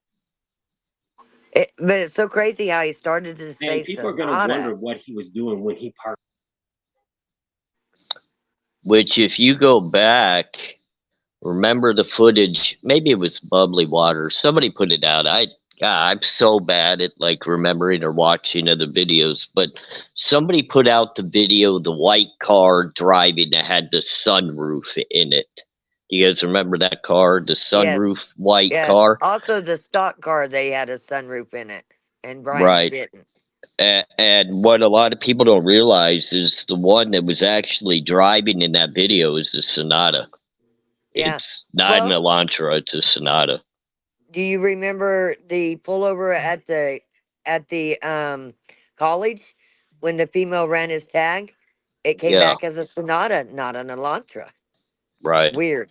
I I am so determined that one day I want to find a way to see the body cam footage of the August traffic stop of Brian Koberger. I have a gut feeling that he mouthed off or something, or put them in their place. Like, you don't know the law, you don't even know why you pulled me over or something of that nature.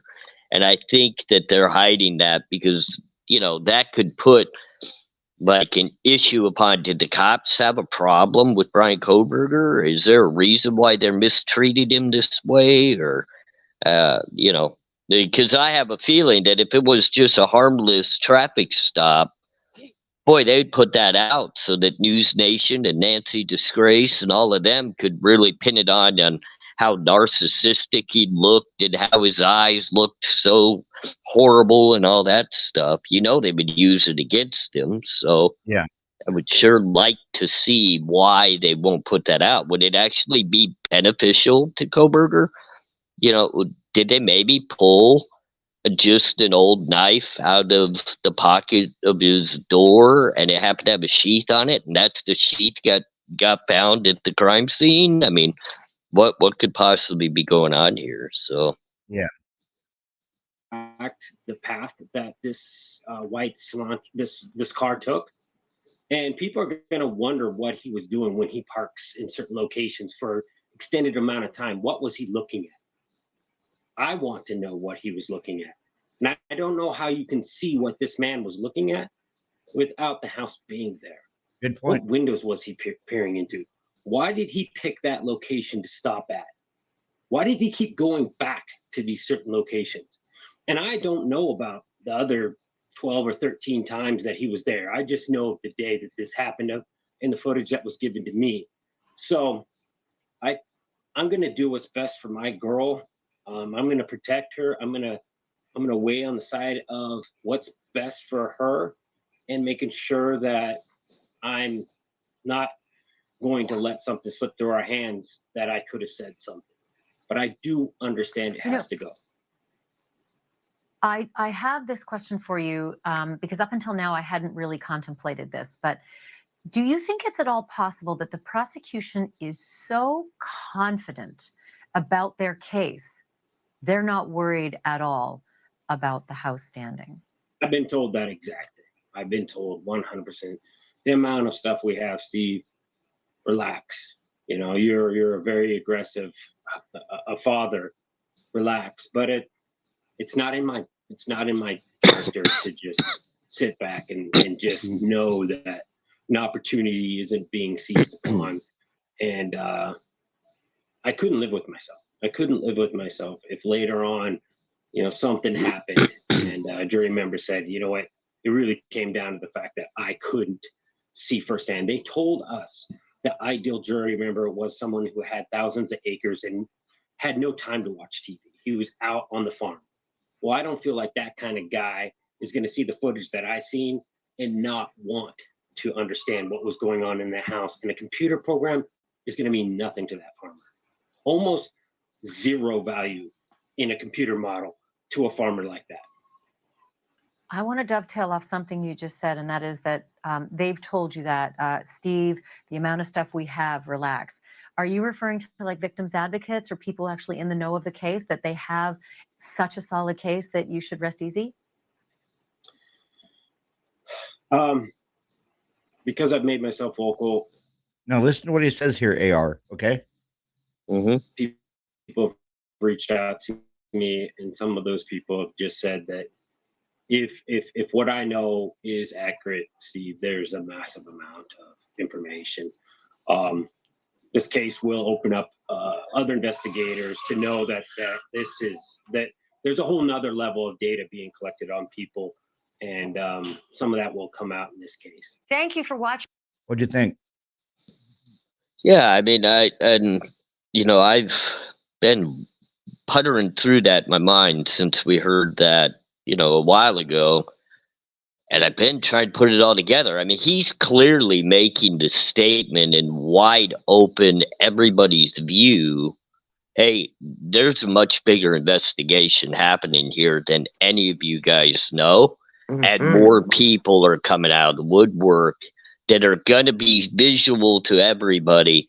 And there's probably more arrests coming. And I've always felt there's already another co-defendant sitting somewhere in the state's protection that's made a deal to run his mouth. And I don't solely feel like it's just giving up Bryan Kohberger. I think this person that's talking is giving up other people that are involved in this. And for some reason, that's why everything's being so hidden. I mean, they just need to open it up and just let the floodgates open. And if you got more people you need to arrest, get on it and go get them. I mean, quit playing the games. Just go get them. I mean, I'm sorry if it looks bad for your university that 3, fraternity members get arrested and a sorority member gets arrested and maybe a faculty, maybe a law enforcement, whatever. Go do it. Get it started. Get moving on with this and get the arrests to happen. So, Yeah, AR. I'll let you go ahead, Rock Chalk. AR, I've always thought I like Steve. I really do. And I always have noticed that he tries to drop hints. Also, in a lot of the interviews, he cuts Christy off and she changes the way she's thinking. And that's why we decided to try to go back and get all these interviews they've had and watch them again, because there's several out there. And I think Steve drops a lot of hints. I really do. Yeah, I agree with you. I agree. I think he just dropped a few big ones in this interview about opening up another layer of investigators, and they're still collecting data on other people. Yeah.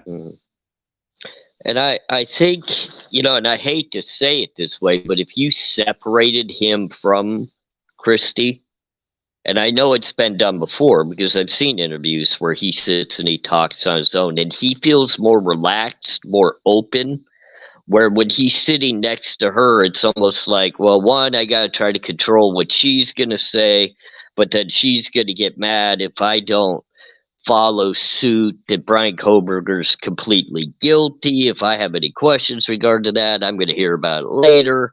So I could feel his bit of, I guess it's frustration, but also maybe where he just doesn't feel comfortable with her sitting right there and saying the things he wants to say. So I think it will be interesting as this continues to go. And I hate to say it, but the stress of a case like this can wear on a marriage. And if there's a disagreement within that marriage on the actual evidence or who may be involved, who might not be, that could really start to show some cracks in the armor. And I believe Steve's that type that once those cracks start to show, he's going to stand up and say, to hell with this. I'm not losing my family. This is how I feel. This is what I know. And if you guys want to know the truth, I'm going to give it to you. And then I'll go home and deal with the wrath of it when I get there. He's going to be the alpha, remember? He's going to be, don't make him be the alpha. He's going to be the alpha. And I think that's where this just may end up if it keeps puttering along the way it is. I think Steve's going to be that first one that says, you know what, the hell with this. I'm not under a gag order. I've been patient. I've been understanding. And guess what? I'm not going to be that way anymore. Here it comes. And I'm letting it out. And then we'll see what happens at that point and see how backpedaling the prosecution becomes, how quickly the investigators start actually maybe bringing other people in a public view to be seen as possible other suspects. I think the armor would really crack at that point. So, because Go ahead. this whole thing with Steve, especially when he stood out in front of the police station, it said that the injury patterns don't match. He said I paid for this. He goes, I sent my daughter to school and she came back in a box. He was very upset in that interview he did with Lawrence Jones. He It was paid him, Lawrence that bill. He paid that bill. and as a father, I don't blame him for being upset like that. I guarantee you I would be too. It's probably good that I didn't have children in life because I could just imagine the explosions that would come at the end of the day out of me too. So I respect him. I really do. I respect him. But I've gone back and forth too, because I feel like sometimes he contradicts things that he says, but that might just be because he gets more information or he gets told, a certain thing that now makes a little more sense or something. But I have kind of felt as though he goes back and forth sometimes too. So, yeah. I agree with Kelly. I've said this all along too, and it's been brought up a lot. You don't have a suspect vehicle 1 if there's not a suspect vehicle 2. I Right. agree. I've made that statement in the past too, and people started yelling at me like I didn't know what I was talking about. I've been around enough documents and PCAs that have been written when you use suspect vehicle 1, suspect vehicle 2, suspect vehicle 3, and then you say, suspect 1, suspect 2, suspect, and that's how they keep everything organized to who they're actually talking about without having to put names in the documents.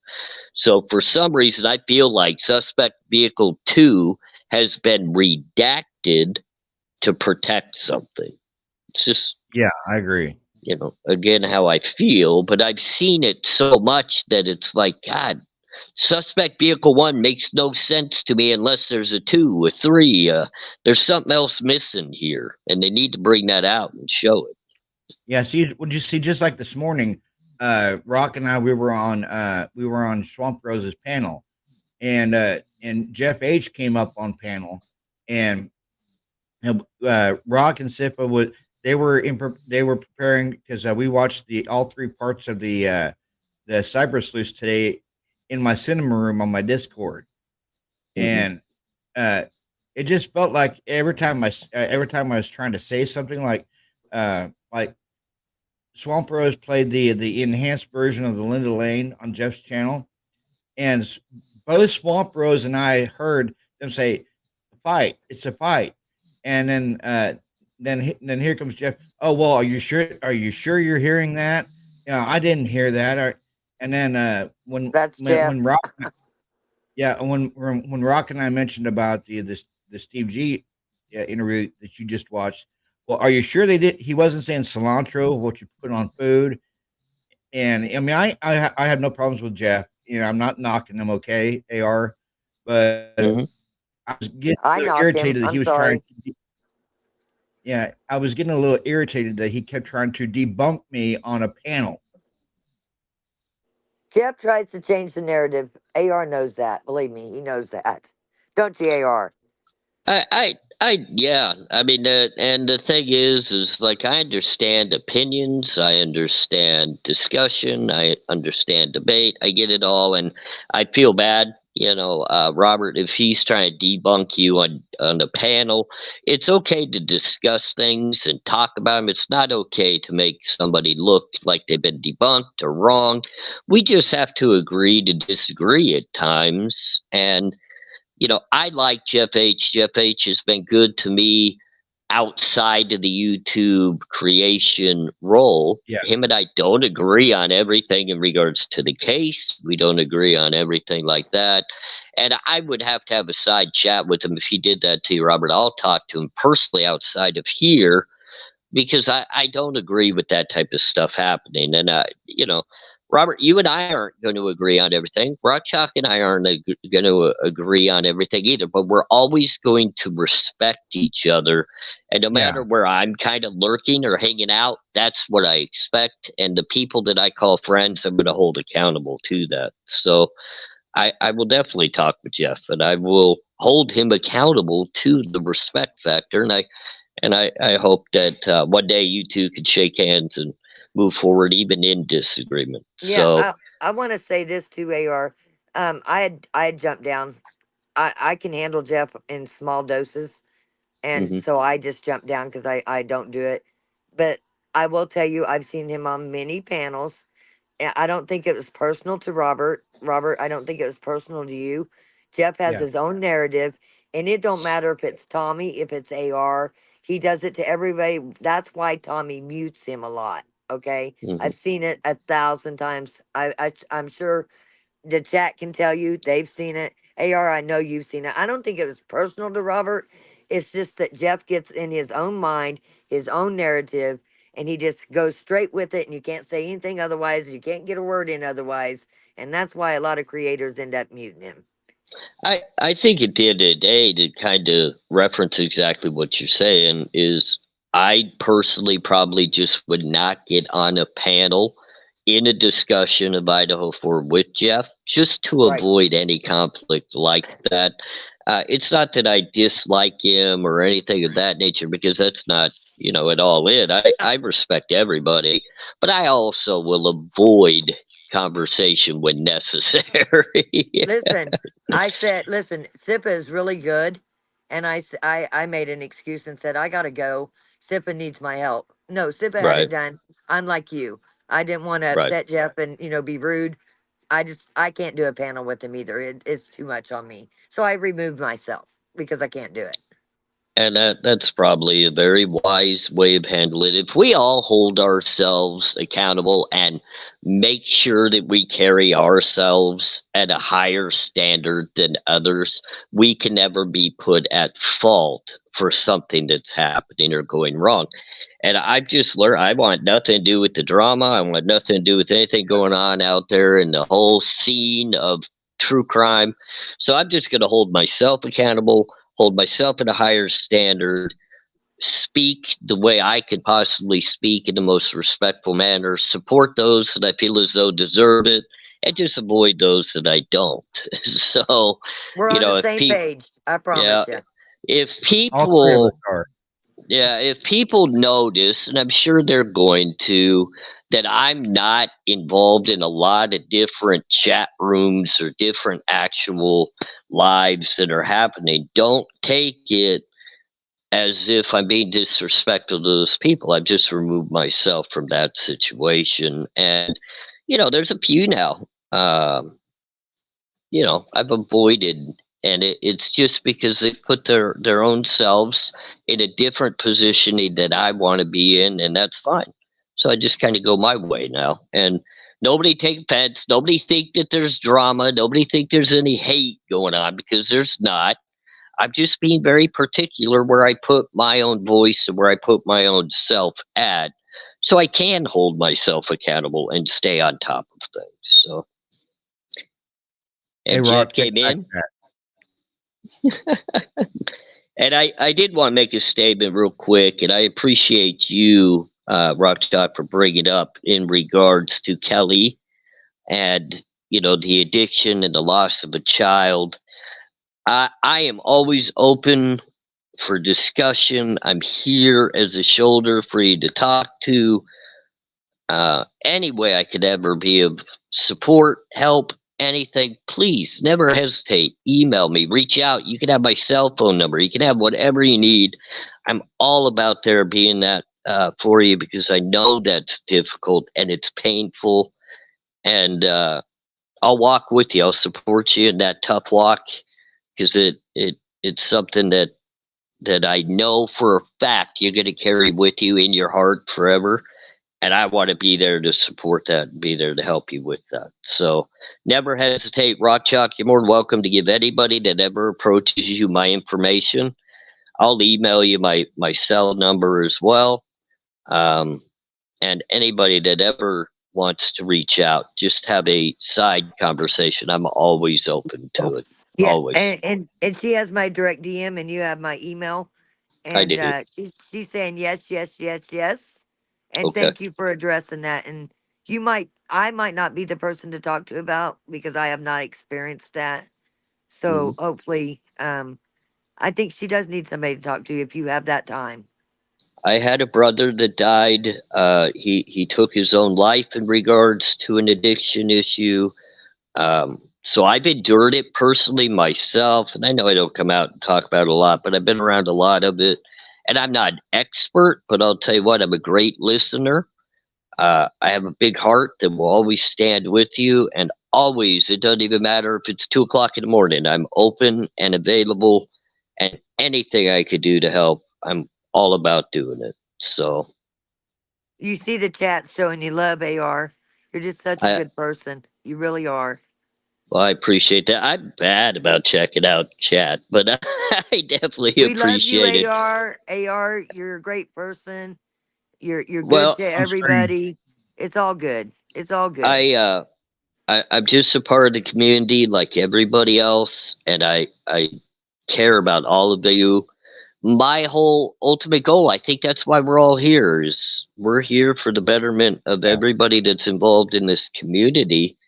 And I'm learning step by step how it's just so important to take care of each other. Even when you don't fully understand or knowledgeably know what's going on, you can take a deep breath and you can listen and you can learn. And the more that we can do that, the more we can help people. And it's crazy to think that people reach out to me in regards to their own personal tragedies and crimes that happen within the true crime, and their family members are involved. And I would never even know it until they reach out and say, hey, we really want you to look into this and give me your opinions, give me your thoughts. And I'm thinking, wow, you want me to do that? That's crazy. But it's definitely an honor, and I'm so appreciative of you guys having me up and just allowing me to be a part of your great work as well. So, Well, anytime, AR. well, you're a class act. You are a class act, and I'm truly appreciative of you. I stayed quiet for a while when you were first out, just because I saw a few people that were engaged, and I wanted to be careful. But you're a class act, my friend, and I have a lot of respect for you.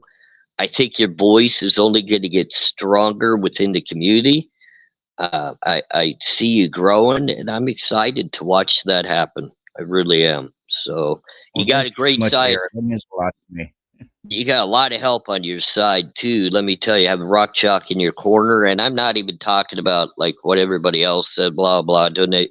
Rock Chalk is a beautiful mind, a beautiful heart, and I'm telling you, if you have her in your corner, you're so much better off than if you don't. And not because she would disrespect you or anything, she would just step aside, and you would be lacking that person that would be one of your biggest supporters.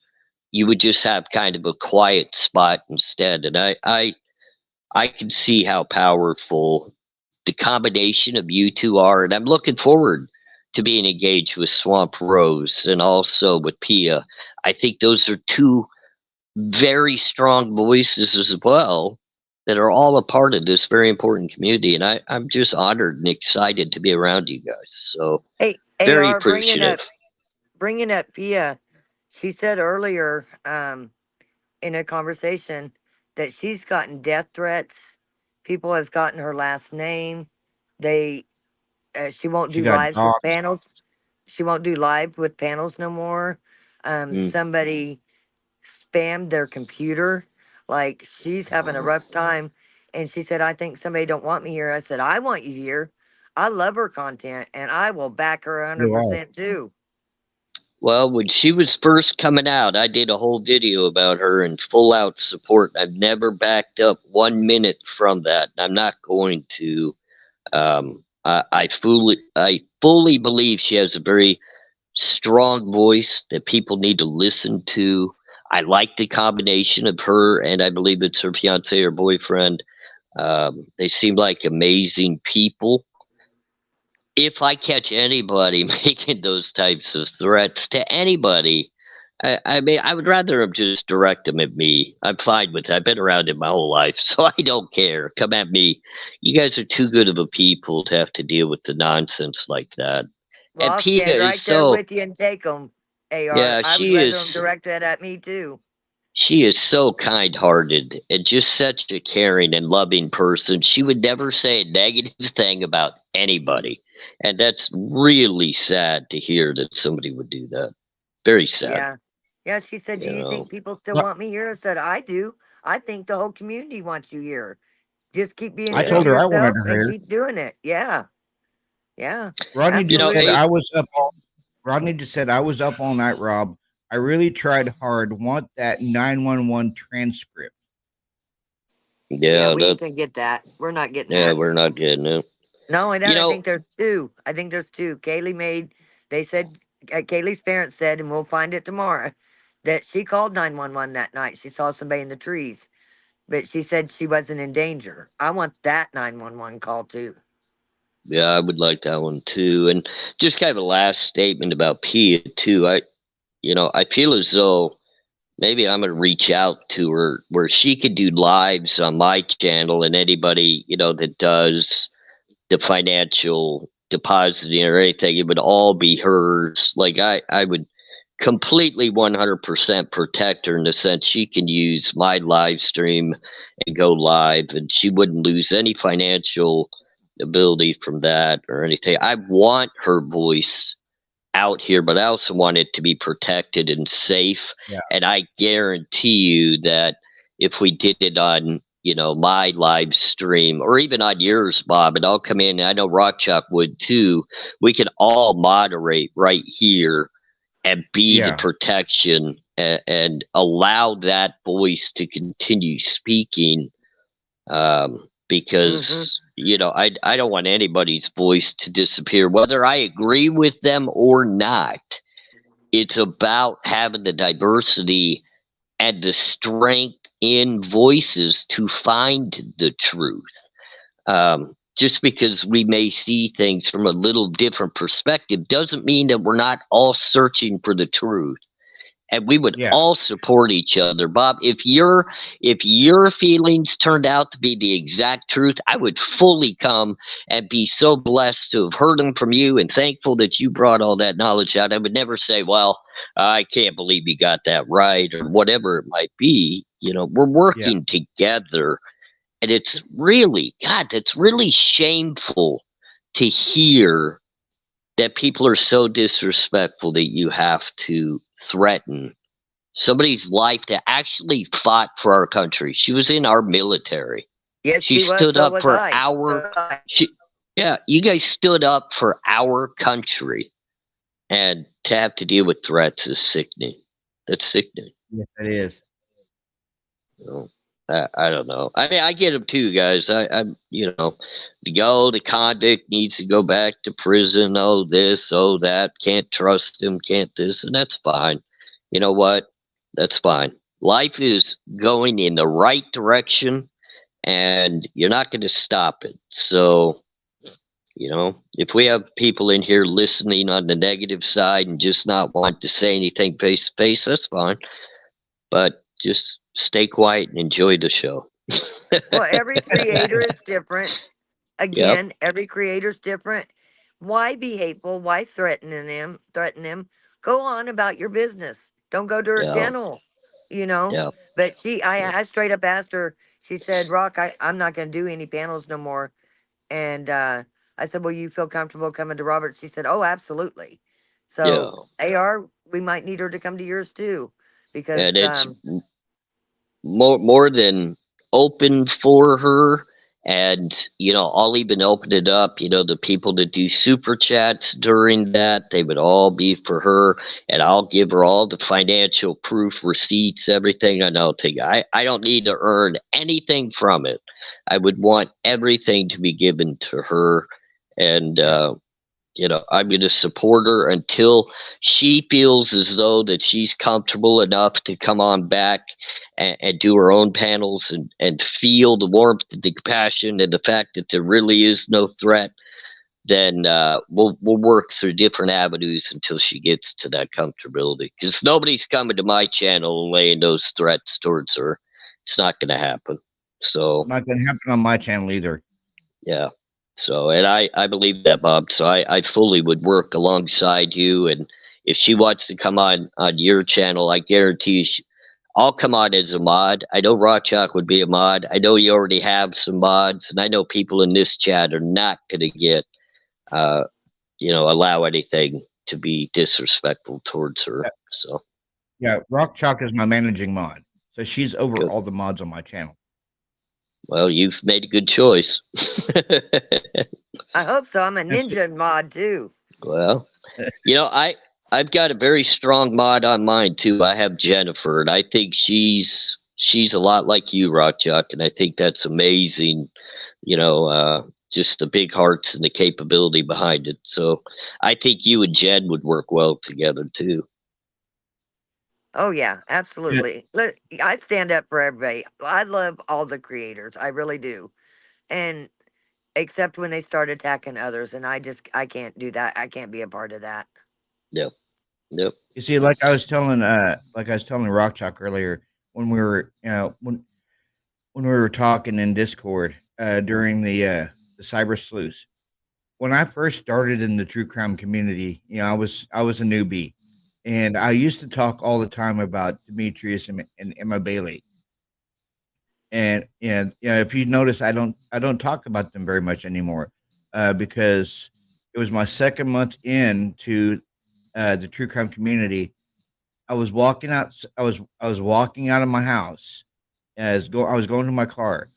This really slick looking black car pulls up in my driveway. These two big dudes get out, asking me my name. I'm like, yeah, I'm him. Keep our fucking boss's name out your motherfucking mouth. Consider this a courtesy call. I'm like, okay. Yeah, I'm like, who's your boss?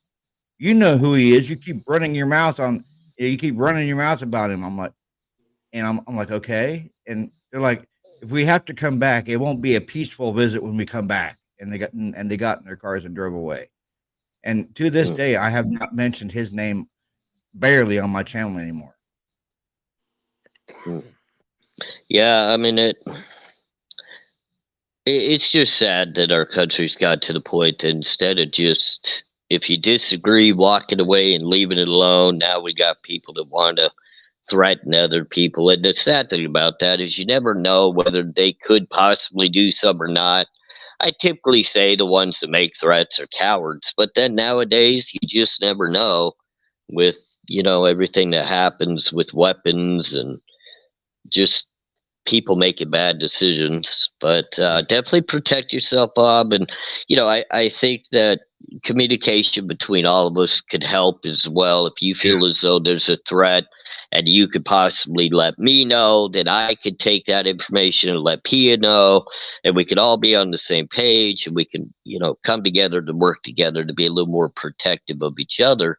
That'd be a great way to be. So yeah, this is what Mike Donald said in chat just now. I want to. What did he say? Did he say unsubscribe? Can we see that? I was trying to read a direct message I just got about that. For the lack of a better word, this whole crime is queer. Well, Michael Donald, you might need to go somewhere else. Well, there's no point in using the word that you chose to use, whether you meant that in a disrespectful manner. It's obviously not pointed at me, because I know you wouldn't call me that. I know you wouldn't call Bob that. We know Rock Chalk's not that. No, but So let me what's tell you what. Let me tell you what. Sifa is gay, and he's my best friend, and I'll go to bat for him any day. So yeah, I do take offense to that word. no, and that's what I'm also trying to state as well, is you're using a word that's disrespectful across the board, but you're not even using it in a proper manner, which shows the lack of intelligence. At just literally at this point, and Bob, this is your channel, but Mike, I think there's many better channels for you to go to, and I guarantee you they would boot you if you said that as well. So go try them out. Go have some fun. He Hey, also mods, made the remark that, oh, I mods. unsubbed Strange today. I couldn't post without getting called names. He said that. Well, what? Oh, I Here, unsubbed, he said something else. unsubbed Strange today. I couldn't post without getting called names. I think you're a troll, Mike. So if you're also, if you're I put it on the subscribed screen, to yeah. my channel, Mike, if you're subscribed to my channel, just go and remove yourself. I would just appreciate you removing yourself, because I don't need anything to do with you. It says, look at the crime scene pics of the Tate murder and see how bloody knife killing is. And this crime was done in the dark. But it's just not even worth saving it. I'm not telling you what to do, Bob, but I would just remove yourself from that and just protect your own channel from even the negativity or the nonsense. Yeah, because Hey, if Mo- Sipa saw hey, Mo- that, he would be highly upset. It would hurt his feelings. Hey, mods, Yeah, get Michael I do. Donald out of the chat right now. And Mike, if you're subscribed to my channel, just go and remove yourself. And anybody that agrees with that way of thinking or speaking, remove yourself from my chat or my channel as well. I don't agree with it. So thank you, Bianca. I appreciate you. Thank you, Bianca. Yeah, I we don't need support any- anybody and everybody. I don't care what color you are. I don't care what sex you are. I don't care what sexual orientation you are. I don't care about anything other than you come in, you're honest, you're caring, and you just conduct yourself respectfully, and we're going to all get along, even if we disagree what we're talking about. If you become disrespectful, I guarantee you this is the wrong place to do it. With Rock Chalk, Bob, and I, and everybody in this chat, this is the wrong place to do it.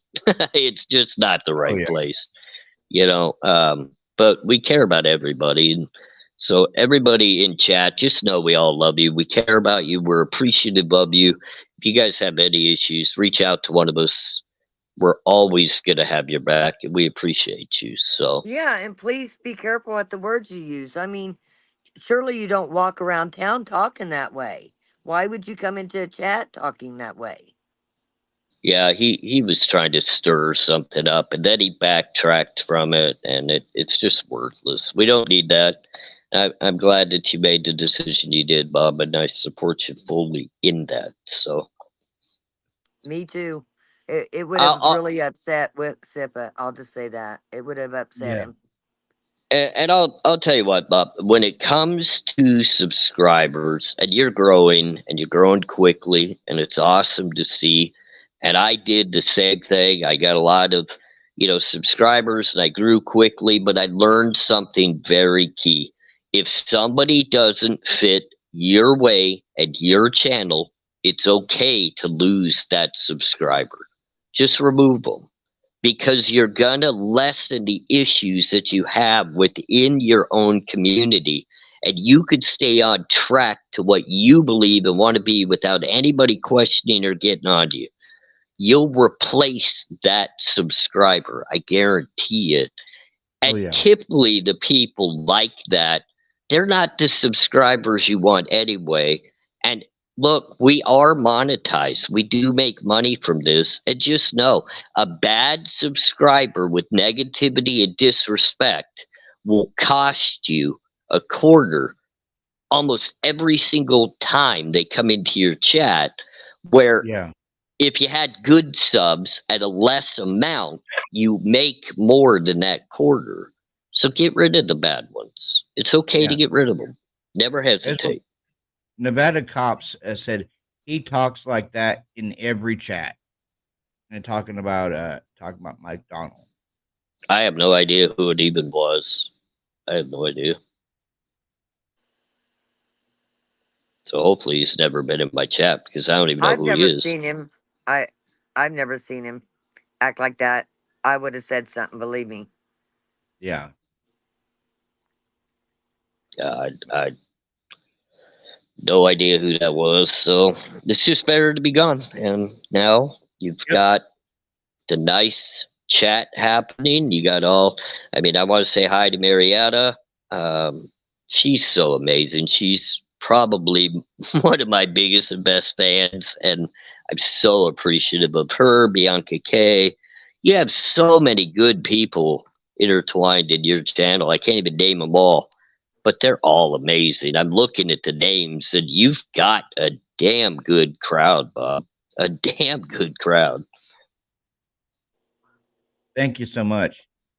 And we're making Hope Floats a mod as we speak. Yeah, That's she's a very good mod too. Yeah, Very good. she's a beautiful heart right there as well. I don't get to talk to her as much as I like to, but she's amazing as well. I'm watching the names, just kind of scroll here, and I'm blessed to have many of these on my channel as well, and it's just amazing to see them here. This is what it's all about. This is why we do this. And we will all be coming to your channel, AR. Definitely. We'll be coming more to your channel too. I appreciate it. And, we all support, we all love each other. And a lot of people say, well, AR, you got to do more lives. You can get more people on your channel. Now, I like coming to other people's. I like giving you guys all the credit. You guys put in a lot of hard work, a lot of time. I've tried to get back to full time. If you guys remember, I used to 2 to 3 videos a day, every day of the week. And then I was more interactive, but I've been pretty ill. So it's taken me a little time to get back. And I also now, go ahead. Go ahead. I was asked today, AR, if is AR going to go back to doing Idaho 4 and doing more videos, because somebody said that you had said that you were walking away. Did I misunderstand the comment that somebody told me earlier? Or at one point, was you going to walk away? And we're glad to have you back if you were. We want to keep you. Yeah, I was done. I was walking away. You can't do that to us. I will hunt you down in Vegas. I promise. You're very loved. I had made the decision. I was walking away completely from YouTube. I was done. And the wife says, no, you're not walking away completely. You're gonna fulfill this. You're gonna keep moving forward with this. And I said, okay, well, I'm gonna step away from the Idaho 4. I'm gonna focus on a few other projects I want to do. A lot of people probably don't understand. I'm writing right now as well. I'm working on a book. And I'm going to start kind of putting that out there for people to read on my Facebook page. I'm working on a documentary with a friend in regards to what a life sentence in the penitentiary is like, and then what it's like to get that overturned, to be able to go home and be back with your wife and stuff of that nature. So I've had a few other projects that I really wanted to head towards, but the wife's not letting me quit. She won't let me walk away. And then a lot of the community just said, no, don't get back involved. So I'm slowly coming back into the Idaho 4, and we'll see. We'll see if I get more engaged with it. It might only be 2 videos a week on the Idaho 4 and 10 videos on other cases. I don't know yet, but I want stuff like to this. address you. Definitely, I want to address you here in a minute because I got something to say. before it gets out of hand. Robert, did Yeah. you give Hope Floats a wrench? Because she didn't get it yet. So AR, I said this the other night, and I want to make it clear again. At first, me and you wasn't my cup of tea, okay? Mm-hmm. And it was from my history, your history, and I've grown to really love you. Like I truly love you. I go to your content. I watch your content. I don't want anybody from the very beginning when you first come out. I never talked bad about you. All I'd Mhm. said was you wasn't my cup of tea. I do love you and I am enjoying you very much and I'm enjoying your channel. I don't want another creator to come back and say, well, she's flip flopped. I've never flip flopped. It took me just a No. little longer to get to know you, and what I know of you, I love. So let's not get that twisted anywhere down the road. No, and you know what? I can answer that right here, right now. You were upfront and honest from the very beginning. You told me that right away. We never had a problem. We never No. even had a disagreement. We just kind of knew. And the way I was putting out my content at first, Rock Chalk, was not for everybody because I was relying too much on speaking about the penitentiary and my role within the penitentiary, almost as if I was glorifying it. So I had to go back and I had to rethink and evaluate what type of person do I want to be now? How do I want people to see me today? Not then, today. I don't need to glorify the penitentiary. What I need to do is better utilize the experience that I learned in helping people understand today's things happening within cases. So now I've got away from, I'm just not going to glorify the penitentiary. I'm going to actually put the penitentiary down because the penitentiary sucks. We don't want to be in the penitentiary. We want people to live an honest, better life. So that's where we're going to be focused, and that's what we're going to be doing. So I agree. Looking at it, I don't even think I was my own cup of tea when this started. Yeah, I just don't want a particular creator to come out and say, well, she just didn't like him at the beginning. I never said I didn't like you. I just said we wasn't on the same page. But I can tell you now, today, I love you. I love your content. And I enjoy watching you. And I love you on the panel. And I truly appreciate you. I adore you. I respect you. Bob, same thing with you. I mean, I have to make Thank a you. clear statement, and it goes across the board. Bob, it includes you as a content creator. It includes every content creator out there. Nobody needs to come to me and talk about anybody else. If you're a content creator and you want to come to me and talk to me about Rock Chalk, just miss me with it. Rock Chalk and I can talk. We'll That's figure right. it out.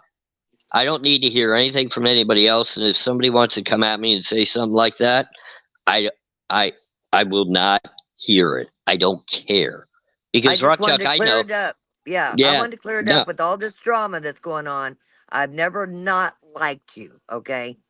No, I absolutely, you've told me that from the very beginning. You've been so respectful towards me from the very beginning, and nobody's going to change my view of that. I don't care because I know what I know from your and my interaction. And Bob, you've only been the same thing to me. You've been upfront and honest with me. You've been very respectful of me. Nobody's going to change my view of that because you and I are right here. We can talk it face to face just like we Yep. are. So. Face to face or icon to icon. Well, No, I'm coming to Vegas and we're gonna have some Yeah. fun. Me, you, and Jen. Yeah. We're gonna have some fun. Actually, Absolutely. hopefully my son will be fighting and he can join us. And I don't know if you are into UFC, but I'd be glad to introduce you Yeah. to a few people that live right there, even, and just have a good old time. Yeah, that'd be great. We'll catch some coffee, catch a nice dinner. That's what it's about. It's about building friendships and trust. And I've always told people within the entire community, if there's ever a time you come out, drop me an email, shoot me a text. I will meet you I have nothing to hide from anybody. I will meet anybody face to face and buy you a cup of coffee or a hot tea or whatever you might want to drink. and we'll have a great conversation, and we'll live life. I mean, that's what it's about. So, Between me and you, we could probably feed everybody in the chat with our comps. I was gonna make a joke and say dinner's on me. yeah, and that's kind of I'm funny sorry, I had too. to do it. I mean, I'll say it. Dinner might be on MGM or it may be on Caesars, just Yeah, depending on where we I'm want a to go. diamond member. I'm a diamond member with Caesar, so we can eat both Yeah. places. How about that? I mean, I hate to say it, I'm a 7-star with Caesars and I'm a Nor with MGM. Nice. Hey, we need a nice. round Well, of applause. Nevada Cops just became a sponsor. Awesome. Thank you, yay! Nevada. And also Bianca gifted One True membership as well. So that's Yeah. great to see. She gifted it to Nevada. Awesome. That's a good give there. That's a good one. Yep. JB, you're always more than welcome to come on out. Like I said, I would love to meet as many people as I can. I'm just barely learning the social nature of life, and I think I'm getting better the day by day of it. So would love to shake hands and go out for coffee and dinner and be You know normal. one thing. You know one thing that bothers me, AR, is when some drama was going on. A particular creator left a thing on my TikTok and said, "Oh, for God's sake, it's the internet." And I went, "But I'm human. These people are Mhm. humans. Why are you saying it's just the internet? We are Right. all human. These threats are personal. We're humans. Don't tell me it's just the internet." And I agree with you because it kind of hits, and I think that affected me early on within the YouTube is I took a lot of things very personal. When people said things, I would compartmentalize them, take them personally, and allow them to kind of bring me down or affect. Like, I'm not going to do any videos tomorrow because that person just had a bad critique of my video. I'm not going to do another one, and my wife would have to sit me down and be like, take a deep breath. You got your lovers and you got your haters. You got to really focus on your lovers and just kind of smile at the haters. So that's what I'm working on now. I don't do the whole Discord thing. I've had people ask me about that. I don't do Discord. I'm not very active on social media whatsoever. I try to engage a little bit on Facebook here or there, but I've distanced myself and I spend time on YouTube. I like talking to people like this where I can hear you, you can hear me, and it's an actual conversation. I think it's a lot easier than sending messages back and forth. So Let me tell you, that's what we do in Discord. It's voice chat, just like we're doing right now. There's many people out there that have spelling problems and they're scared they're going to get attacked. There's many people out there that's been bullied that won't get Mhm. up on a panel that want to speak, and that's one reason I did my Discord, and I'm pretty tight on it. And Robert has a good Discord because we don't So allow any doxing, but it's conversation like we're having right now with people that don't want to get on panel. now is it channel specific? Is the Discord based on your channel, or is it like more of an open, like everybody's channel is in one Discord? Well, like my particular Discord that I opened, I say it's all of our channel that we're in. Mhm. I've got people from the Kylie Rodney, and we do discuss some cases, but my Discord, we're all supporting each other.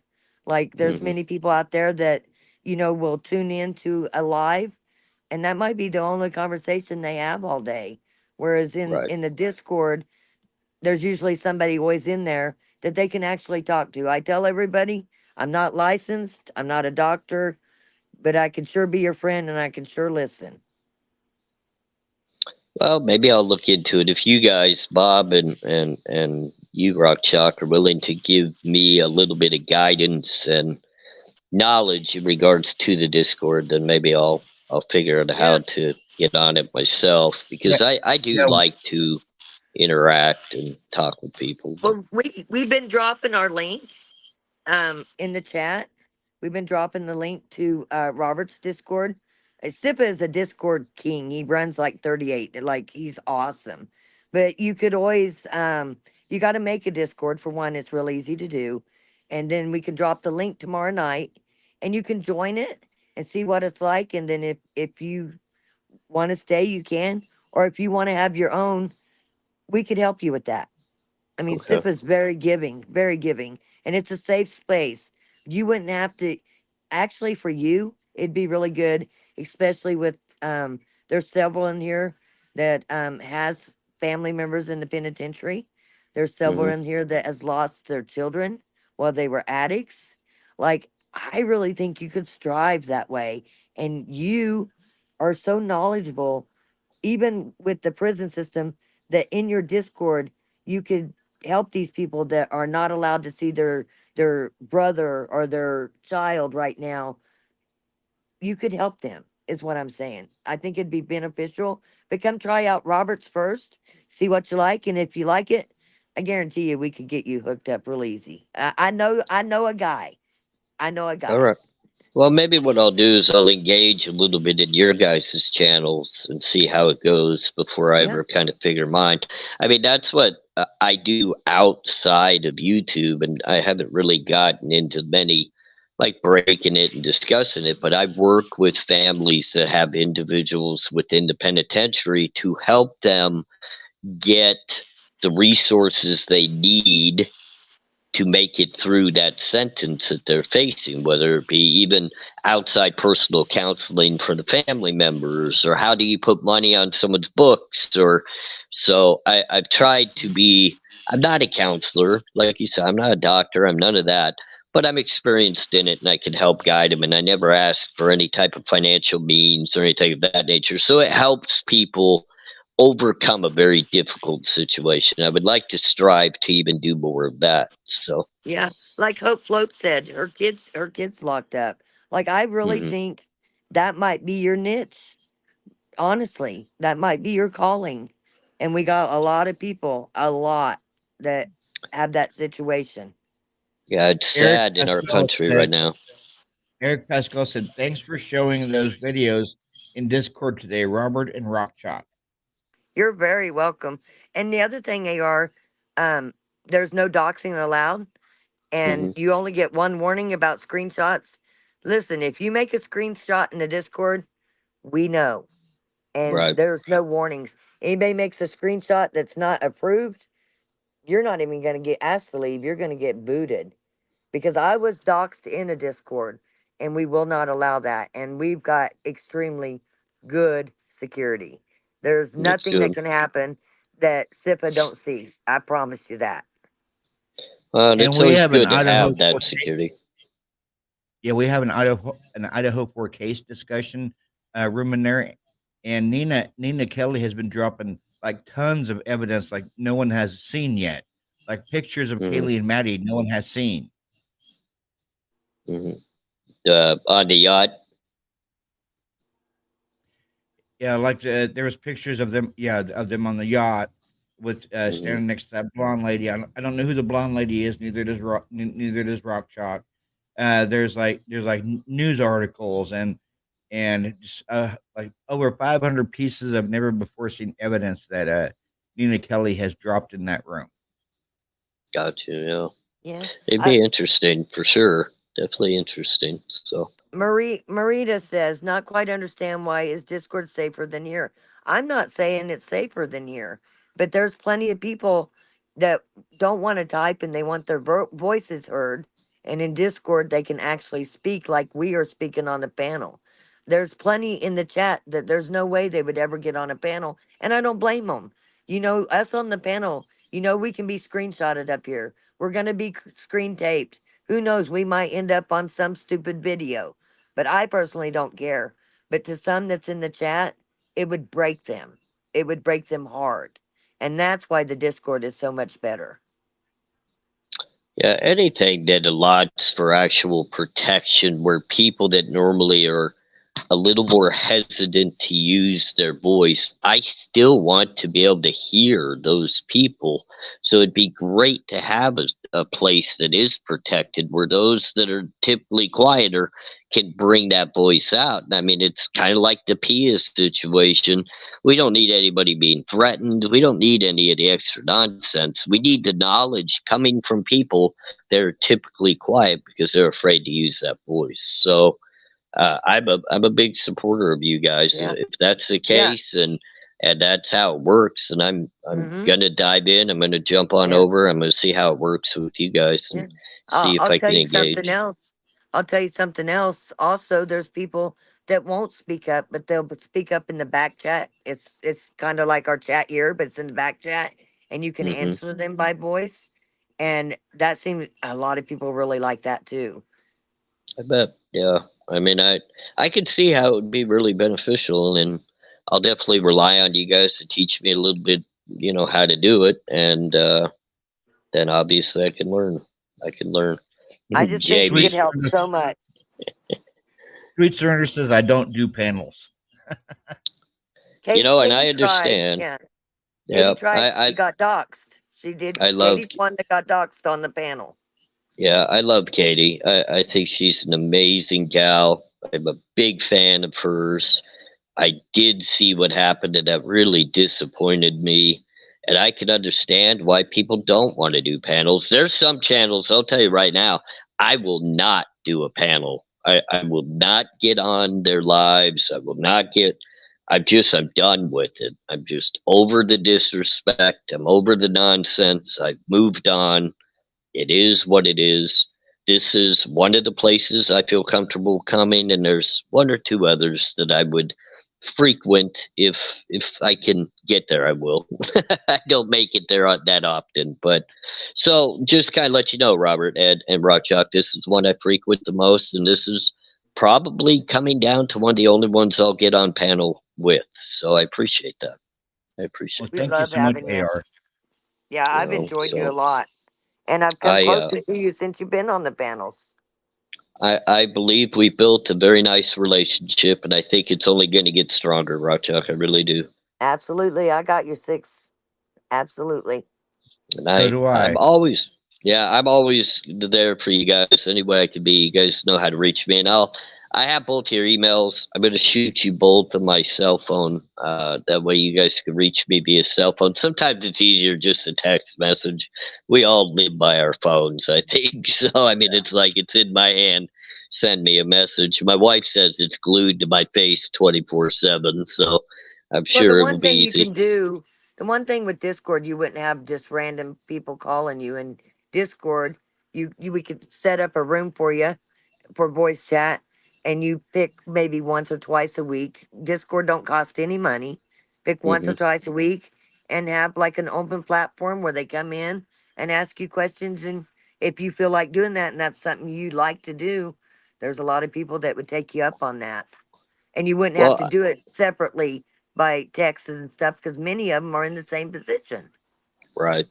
I think, like you said, Rochuk, I think my actual place that I could fit in and be the most help possible in regards to this type of YouTube. It's not so much always talking about true crime, but I think I could be there more as a guidance and a helper for the families that are enduring, especially incarceration, especially going to court and trials, and what's it take to get this or that done.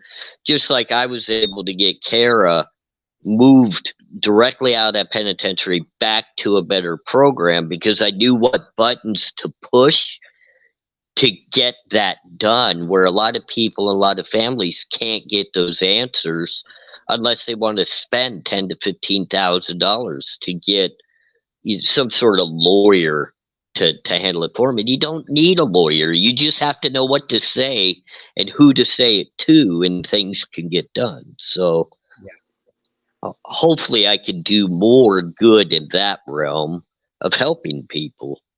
Okay, So I'm gonna play one final video before I wind things down, and absolutely.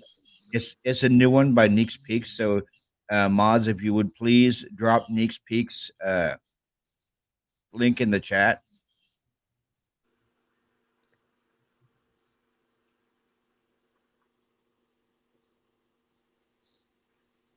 Get to it.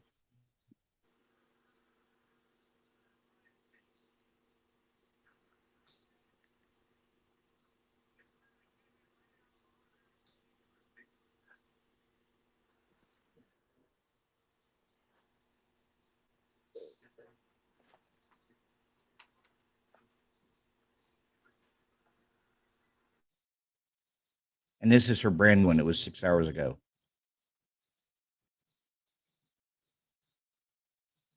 Business then animated explainer video. That way to capture attention, get more followers. Remember, the burden here is not on him to prove that he's innocent. It's on the state to prove that they have probable cause, that a crime has been committed, and that he is the one who committed that crime. So the fact that this Kings Road house was a party house, a huge big deal, because it expands the universe of suspects. Who was there at the time of the murders? What was their connection to the victims? Who had access to this home before? Did they have possible motive to kill? Certain information they haven't handed over because they say they don't have it, or it doesn't exist, or they don't think they should have to provide For it. months, we've been calling this a party house. This is a party venue. Juror bias, lack of sufficient evidence, or prosecutorial misconduct. It's been more than a year since prosecutors allege Kohberger entered this off-campus house. Kohberger's attorneys want all the documents from the grand jury and also time to review those documents. But the state disagrees, says they don't need to see that. There's certain information they haven't handed over because they say they don't have it, or it doesn't exist, or they don't think they should have to provide it. Tips sent in to law enforcement about the case. What? You can't be serious. You didn't actually think they were categorizing the tips, right? I mean, because that would imply that they were going to solve the crime and come up with like all these suspects who had maybe possibly likely done it, had a connection, a motivation, or maybe not. Look, moral of the story is there is no categorized list, okay? Doesn't exist. True story. Attorneys for Kohberger state, quote, the state has provided various tips throughout discovery. However, they are scattered in pieces throughout discovery. A complete and chronological list of all tips has not been provided, end quote. The state pops back. The state has complied by providing all tips in its possession to defense. The state will continue to supplement this request as additional information is received. The tips have been provided in the same manner as provided to the state. They end that note by saying a complete and chronological list of all tips does not exist. You guys remember when the prosecuting attorney wouldn't say that about the co-defendant? That part. Yep, that's this whole quadruple murder we're looking at, where a co-defendant has a complicated answer like see Exhibit A, and categorized tips, well, they don't exist. Let's talk about what makes the world go round, that sweet green. No, what? No, not President Green. Oh, wait, actually, technically, President Green too. Giving the green to the green.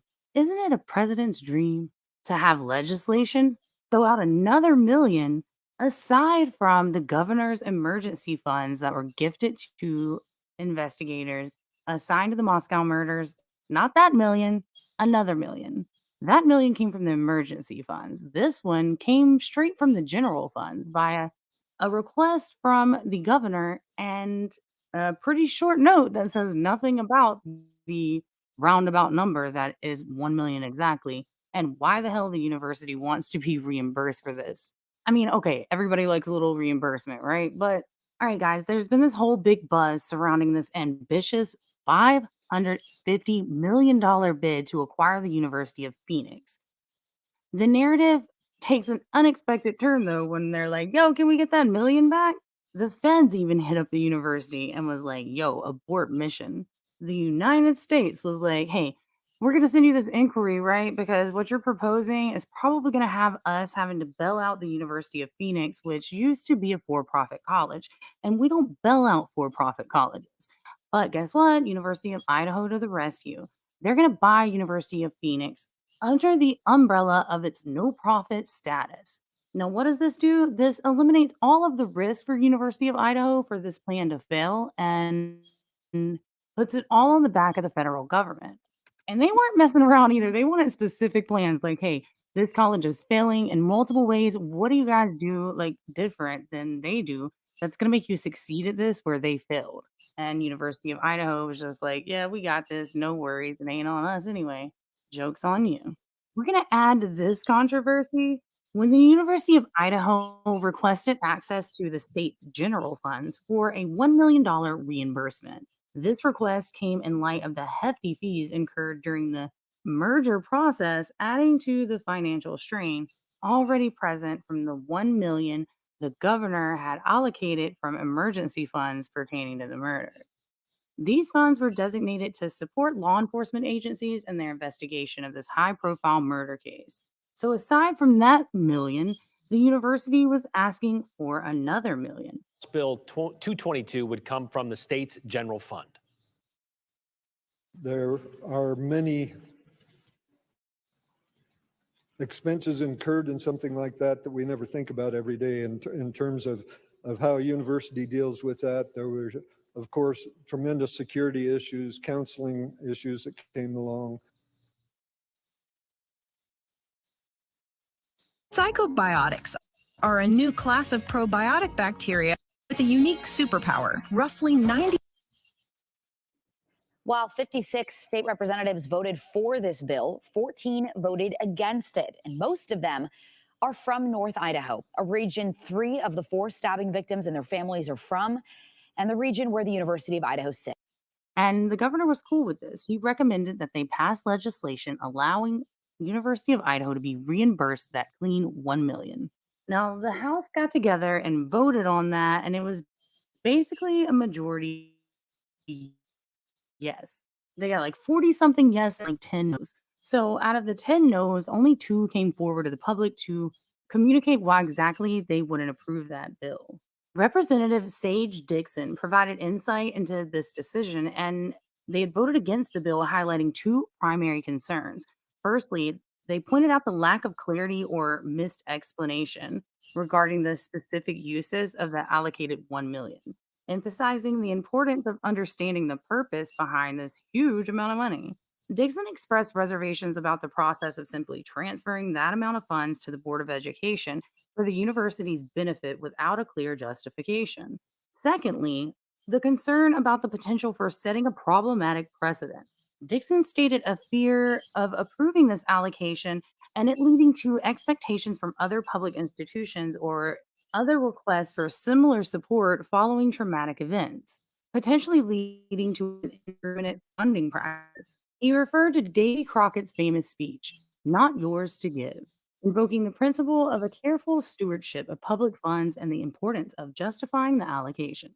These concerns reflect a cautious approach to the governance of fiscal responsibility. These sentiments are somewhat echoed with the other representative out of the 10 lawmakers who voted no, highlighting the choice to oppose this allocation of general funds, centering the objection around the lack of accounting for the $1 million proposed reimbursement, arguing for a more transparent and accurate reflection of the actual cost incurred by law enforcement and local entities.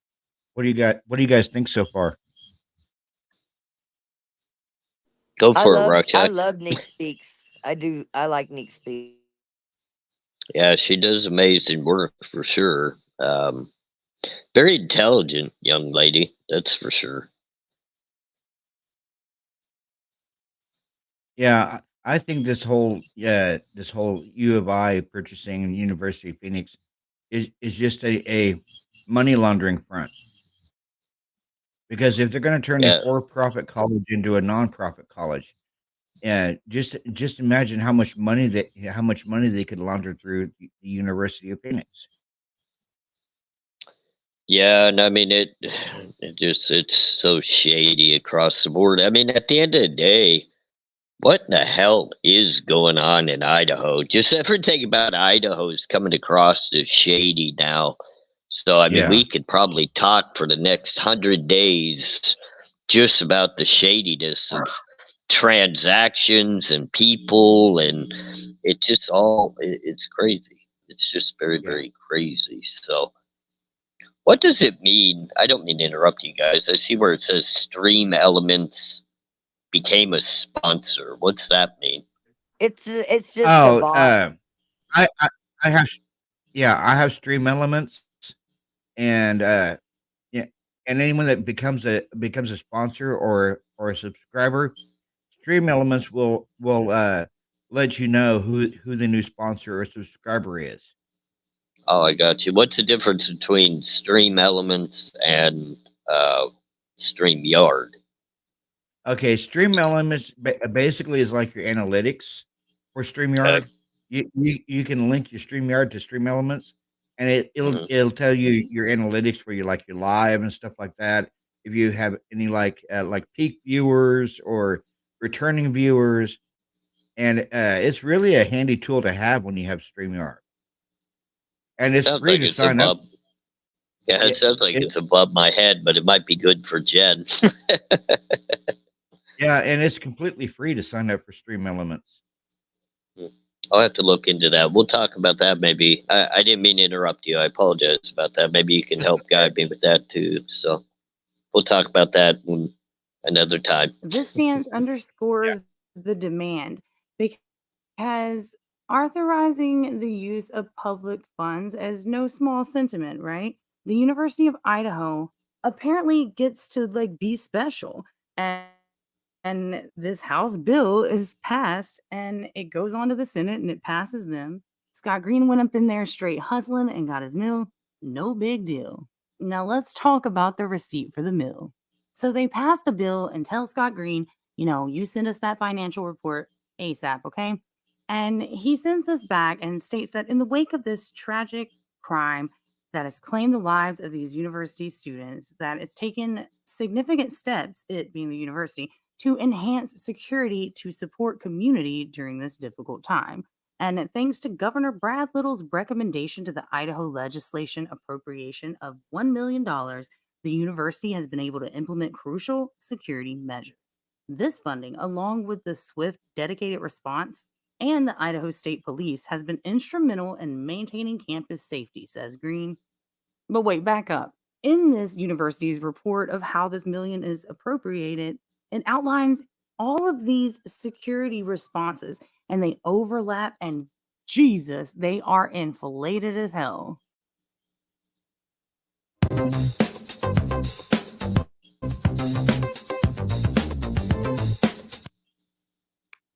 In this detailed report, it outlines the immediate security responses to the ongoing management of the King Road House, the site of the tragedy. Efforts have included bolstering security programs, securing and preparing the site for demolition, and handling personal items and hazardous substances with care for the affected families. While significant strides have been made, the university acknowledges that this is an ongoing process, and with further expenditures expected as an effort to continue, particularly in dealing with the King Road property, that those costs were expected to be ongoing, and the availability of these funds on an emergency basis underscores a potentially significant security incident involving the University of Idaho. This raises questions, right? Because, okay, you might be going, duh, there was a quadruple murder there, Neeks. Yeah, okay, hold up. Skirt, really? Was University of Idaho security implicated here? Because there's an emergency clause put into the bill once it passes that stipulates, due to the pressing nature of circumstances, the act will come into immediate effect. And they get the money instantly as soon as the bill is passed. We're looking at this House Bill number 222. All right, this legislation outlines a financial allocation for the State Board of Education and the Board of Regents of the University of Idaho for the fiscal year 2023. It specifically earmarks an additional $1 million from the general fund for operating expenditures in response to this is the part to pay attention to, significant security event within the period from July 1st, 2022 to June 30th, 2023. Really? Back in June? Okay, I'm gonna have to go look this up, but I remember as a side note that I think some of the warrants went all the way back to June, and people were like, say what? So what does this suggest? Well, obviously, it suggests that there's an underlying incident at the University of Idaho's potential involvement. and the need to be proactive with legislative approaches to ensure that that safety and security hole is tied up. Now, let's talk about the murder themselves, which didn't even happen on campus. I mean, yeah, you could like spit on the campus, but it was off campus. I mean, how much is the University of Idaho even culpable in keeping people safe completely off of the campus anyway? As we know, not that culpable. There have been a lot of lawsuits already lost over this very issue. Bear in mind that the University of Idaho already has a $1.5 million contract with the Moscow City Police Department. This is to provide the off-campus area, and probably some on campus too, with services from at least 2 full-time employees at the Moscow Police Department. They're supposed to provide services to the fraternities and sororities, and of course the off-campus students in the area, as we know that they've heavily utilized this position for petty infractions, drinking, and petty drug issues. They do a bunch of safety meetings for the school and talk about, don't drink and drive and all that jazz. Buckle up. Okay. So where I get the misalignment is the fact that they're already paying Moscow for police services contracted, and then they also apparently allocate some of this money to Idaho State Police, which really doesn't make any sense. I mean, this is a public service. It's the cops. It's the state police. It's within their jurisdiction. That's their job, is to go around and help smaller police departments. The fact that they are expected to give room and board to ISB is also weird. Also, to provide their food. I mean, this is like a significant event that they're planning for. And That's just weird. Yeah, I agree. Offering room and board to the Idaho State Police and food.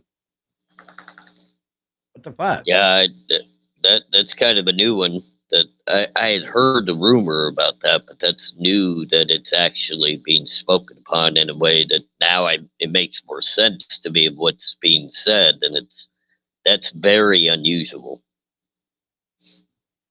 What do you think, Rock?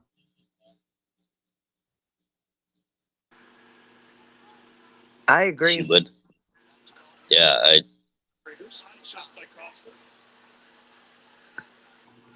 agree. Was that the video? Planning to like Tried to- lodge ISB, feed ISB, as well as like 10 extra grand for like random students that they claim are connected to the crime somehow, just to provide extra services. Okay, so Wait, what why did you just is say? so much of the public safety concerns to give room and board to ISB is also weird. Also, to provide their food. I mean, this is like a significant event that they're planning for, and planning to like lodge ISB, feed ISB, as well as like 10 extra grand for like random students that they claim are connected to the crime somehow, just to provide extra services. Okay, That right so there. why is Yeah, so much of connected the to the public crime. safety concerns being allocated by the university in the first place? I mean, it is Yeah, really giving them 10 strange grand. that some of that million that they had would have went to like Idaho State Police Services. That just does not compute. That doesn't make sense in most cities or states that we're in. Like the university would not be funding police services. This is a public service, you guys. It's America. Okay, we pay our taxes to have police. I don't know. Yeah. Okay.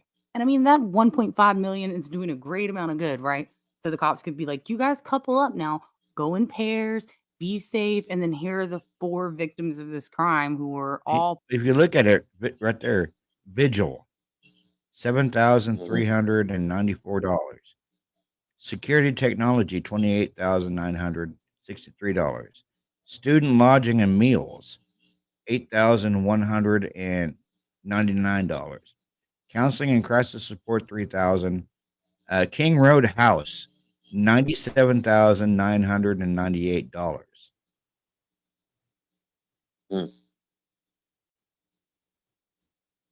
Idaho State Police meals and lodging, $241,478.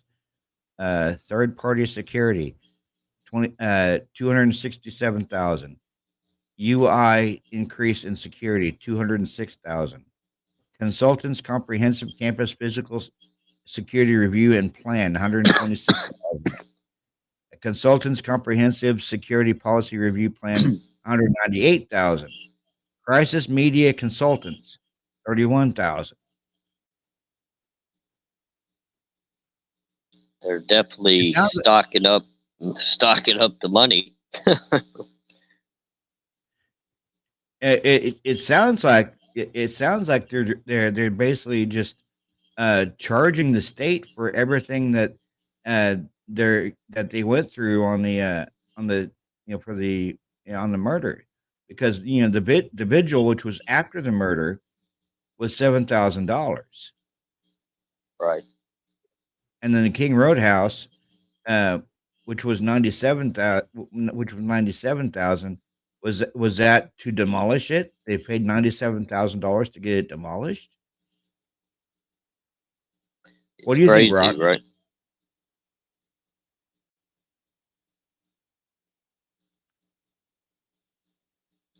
It's just I'm sorry. weird. I'm trying to figure out how to get Eric so he could turn on his memberships. I was trying to find him the directions. I agree with you. It's just a very odd thing to where now, I mean, it does seem like they're actually making the state pay for everything, including even the vigil. I mean, that something's odd about that, isn't it? I mean, I don't think it works that way. No. State General Fund, 1 million. University of Idaho resources, 217,000, which brings the total resources to $1,217,152. And that was, if you see right there, that was the total use right there of all this stuff. Right. Yeah, I mean, that's a lot of money. Yeah, give it that. Yeah. So yeah. Did they just like get the money and then they just charge the state for everything they had to do here? That's what it sure seems like, doesn't it? I mean, it would be hard to make an argument that that's not what happened. Yeah. So, I mean, scared off and die in the bed allegedly with a partner, keeping totally with that whole safety in numbers shit. Check this out, Girl Scout prosecuting attorneys, they want a piece of the pie too. Normally, they are budgeted at a $15,000 rate.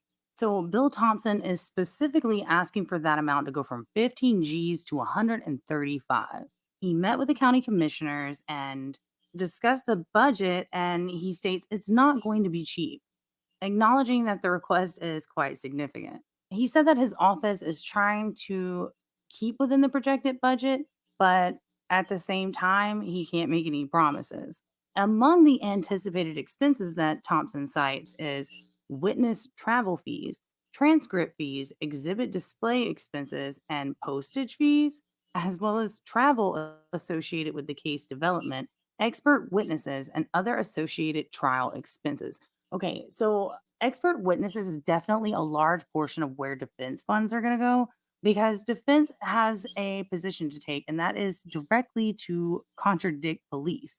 Now, special agents are prosecuting attorneys, expert witnesses, and it's a double-edged sword, right? Because I mean, often they have to testify about the evidence that they brought to the crimes anyway. So you don't have to be at a point in your life where you feel like you're hanging on by a thread to go and speak with a therapist. As a licensed therapist, they work as a double position, and guess what? Again, public service. They get paid for that already. And unfortunately, the way that it was worded, it actually kind of sounds outright like prosecuting attorneys are paying a little bit more for that witness testimony that they cite. I mean, look at the way it's worded. It could literally be in there as like, we need more money to pay for witness testimony, among other things. And guess what? Not only does Bill Thompson actually receive his request, but one of the commissioners on the board suggested an even larger allowance for Thompson's budget, according to the meeting minutes, suggesting $150,000 in order to cover potential cost. And I ain't done yet. We're going to add to that with the complexity of the situation of presence of an unmarked vehicle and plainclothes officers stationed less than 100 yards from the crime scene, monitoring for offenses amongst the students. And this prioritization of these resources that are supposed to be securing the campus and further securing the minute, what the fuck? students. Okay, wait. Look at that. Screen picked up by police body cam night of Idaho murders. Hmm. God, I really want to see that body cam. Yeah, it'd be very interesting. For it, there was a scream in the background. There were 4 unidentified individuals that ran behind police. There were 4 individuals stopped on the alcohol call that were near the murder house, including the surviving roommates, as they're called. That's 12 individuals within like 100 yards of the murder house within the 2-hour allocation that police deemed to be relevant pertaining to the time that the crimes occurred. So they're right there when the crimes occurred, right near where the crimes occurred, 12 individuals, including the 2 unmarked police.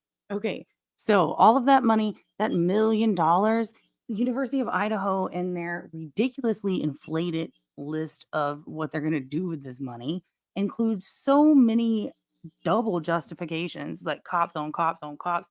Look, we're going to increase the safety. We're going to increase patrol. We're going to look over all of our procedures. We're going to have a whole team do that. It's going to cost us hundreds of thousands of dollars to improve that system.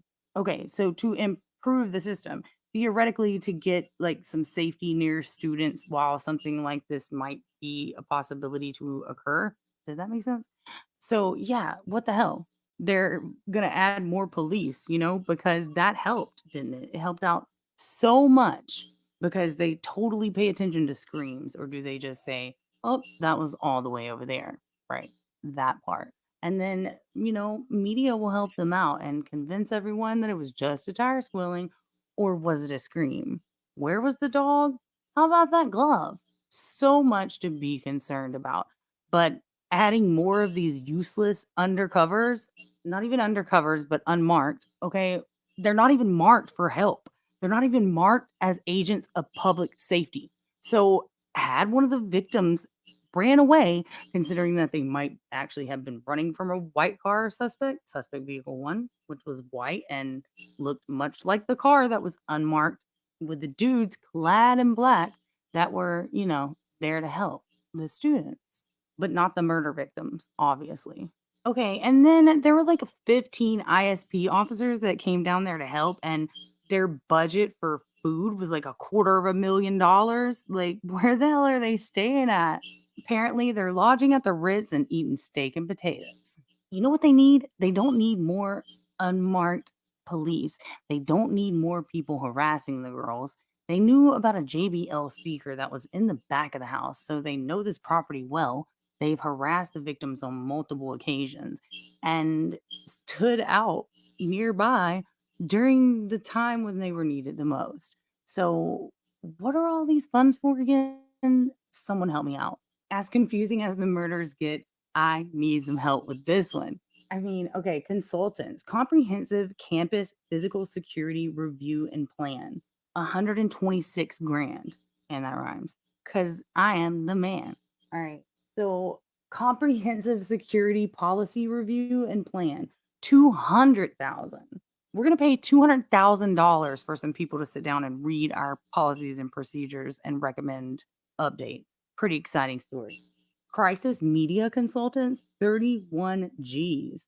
They claim they paid 7 grand for the vigil. They allocate 30,000 to a security technology, an investment in technology, 8,000 for that extra student lodging. They cite $100,000 that's been spent on the King Road house without specifying exactly why or what they spent that on. And who the fuck asked them? I really will never understand why the crime scene couldn't just sit there as like any other crime scene. Okay, you're done with it? I think I'm losing my mind.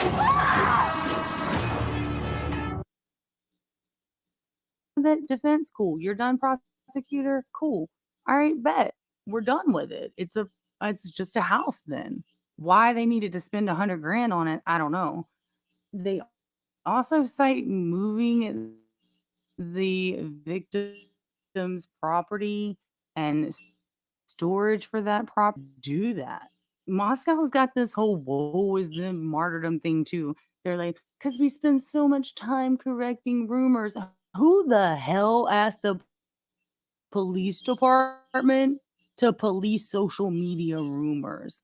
It's all some bullshit. Then mainstream media gets up there and reps everyone who uses a media platform that is not cable TV as a quote unquote cyber sleuth, which actually, in theory, if it weren't the negative connotation, sounds kind of cool. But not everyone reporting on crime or into true crime that is on a not cable network is a cyber sleuth.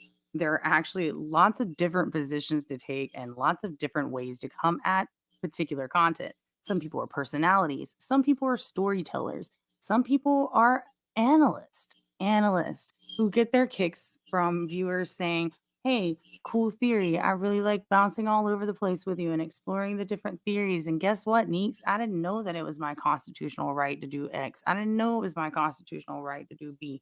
I didn't know that I had option C on the table. That makes me feel good. That's what I'm after, is just, of course, discussing stuff that I'm into, but always the legal and societal ramifications of crime and our messed up ass society, because we've never been so divided as a country. We don't need to be divided in justice. We don't need to be divided in our humanism. Like we don't need to bring that into true crime. But mainstream media does, because they have a narrative to protect, and politics eaten up in every realm of every documentary, of every statement, of every script, of every production, including the ones when they're so out of content, they're like, let's put cyber sleuths on our content, bitch about it, while we make people more famous for being cyber sleuths, because they're making so much sense of it.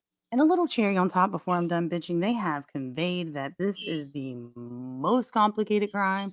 They need literal, you guys, they need literal millions of dollars, they claim, for this complicated investigation where the perpetrator left his knife sheath under the victim with his DNA. Make it make sense. You can't? Okay. Well, thanks for trying. The families of Kaylee Gonsalves and Madison Mogen have filed notice with the City of Moscow, Idaho State Police, Washington State University, and the University of Idaho, reserving their right to sue later on. It's new, we're not used to the national attention.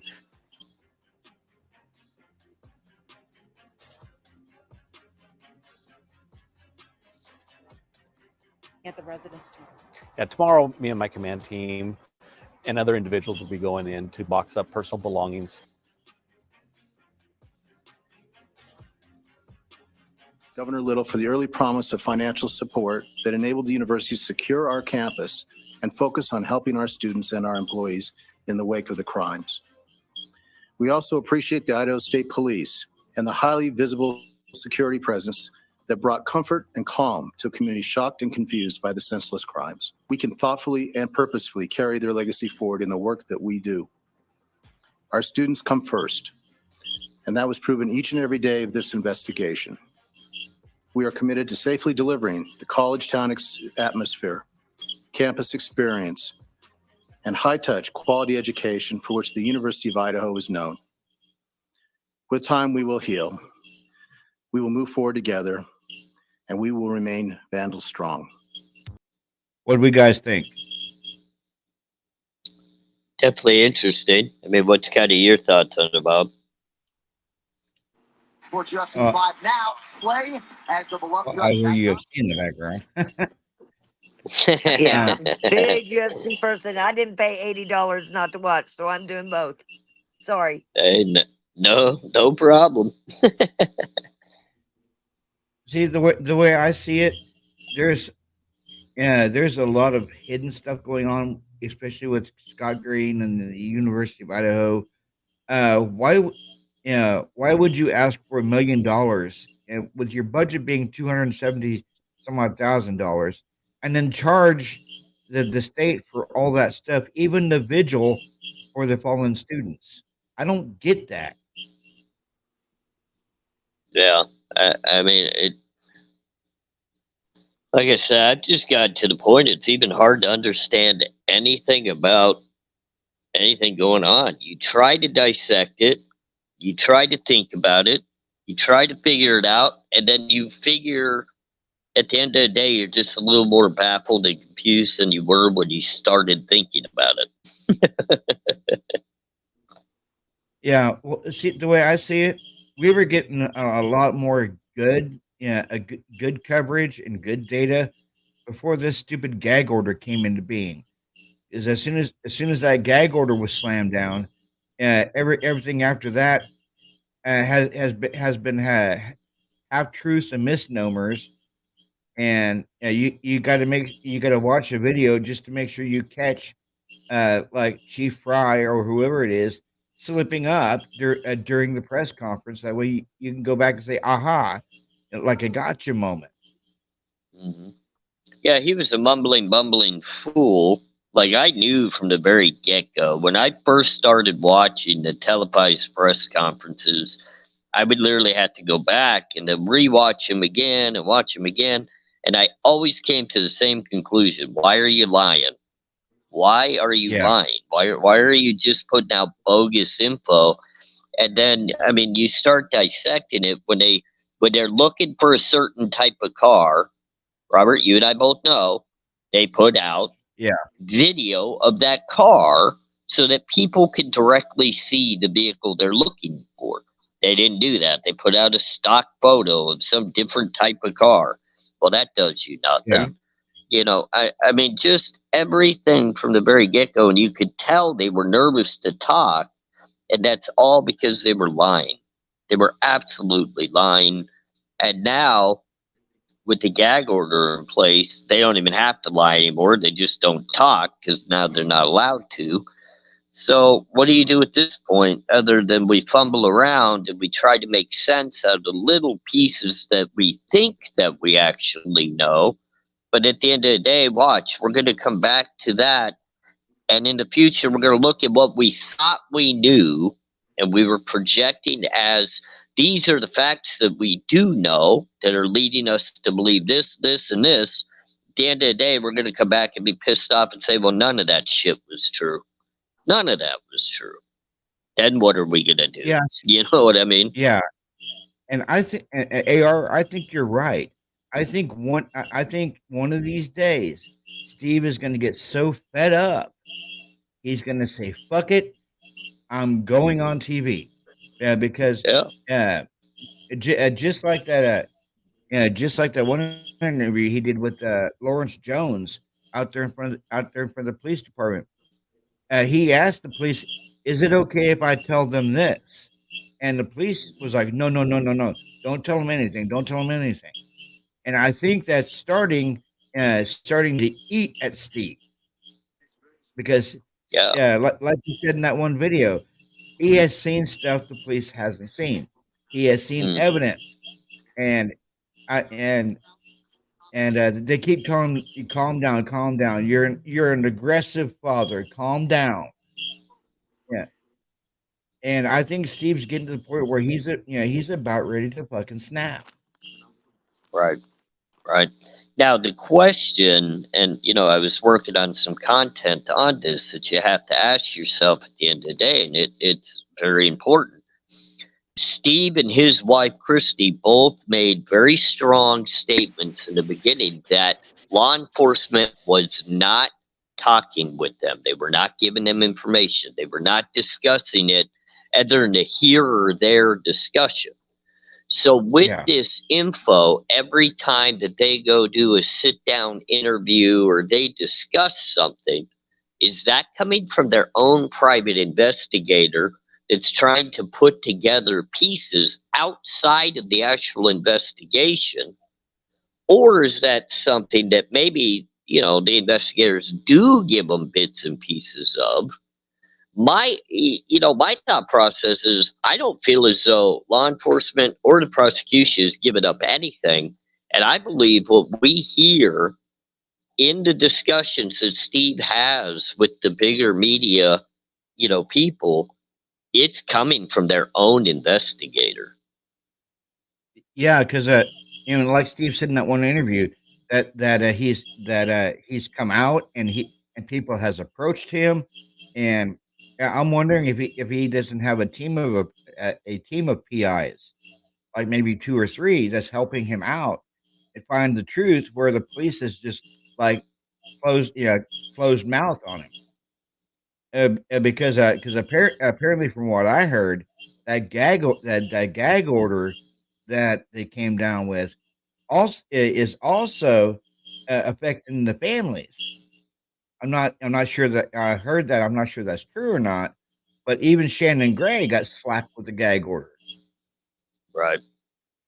Yeah, that's the whole thing. Like, I now better understand why Shannon Gray got hit with that gag order. I know that they can't put it on the actual family, but they can actually do it directly with the law and the lawyers and the people involved within the discussions of that, because Shannon Gray would be a part of the lawsuit against the state and against the various police agencies if it went that route. So he has to be gagged.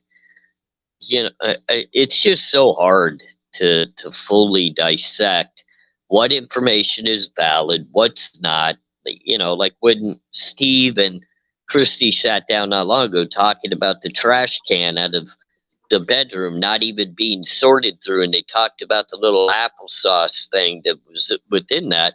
I'm sure law enforcement wasn't real appreciative of the end of the day, saying, oh man, that's really amazing of you to discuss how we didn't even do an investigation into a trash can in the bedroom.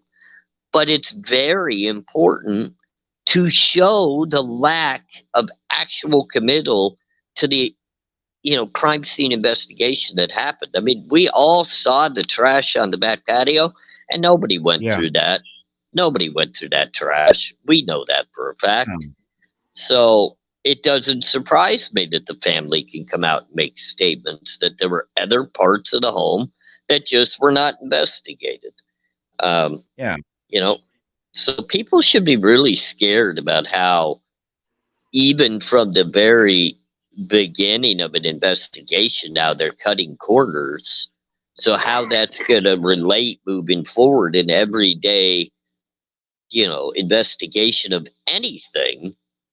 Are we all going to be trustworthy of who's actually conducting it, how they're going about it, why they're doing it? Are we just going to accept people's guilt, like they're trying to get us to accept this young man's guilt? Or, are laws going to change? Are there going to be different state regulations that change?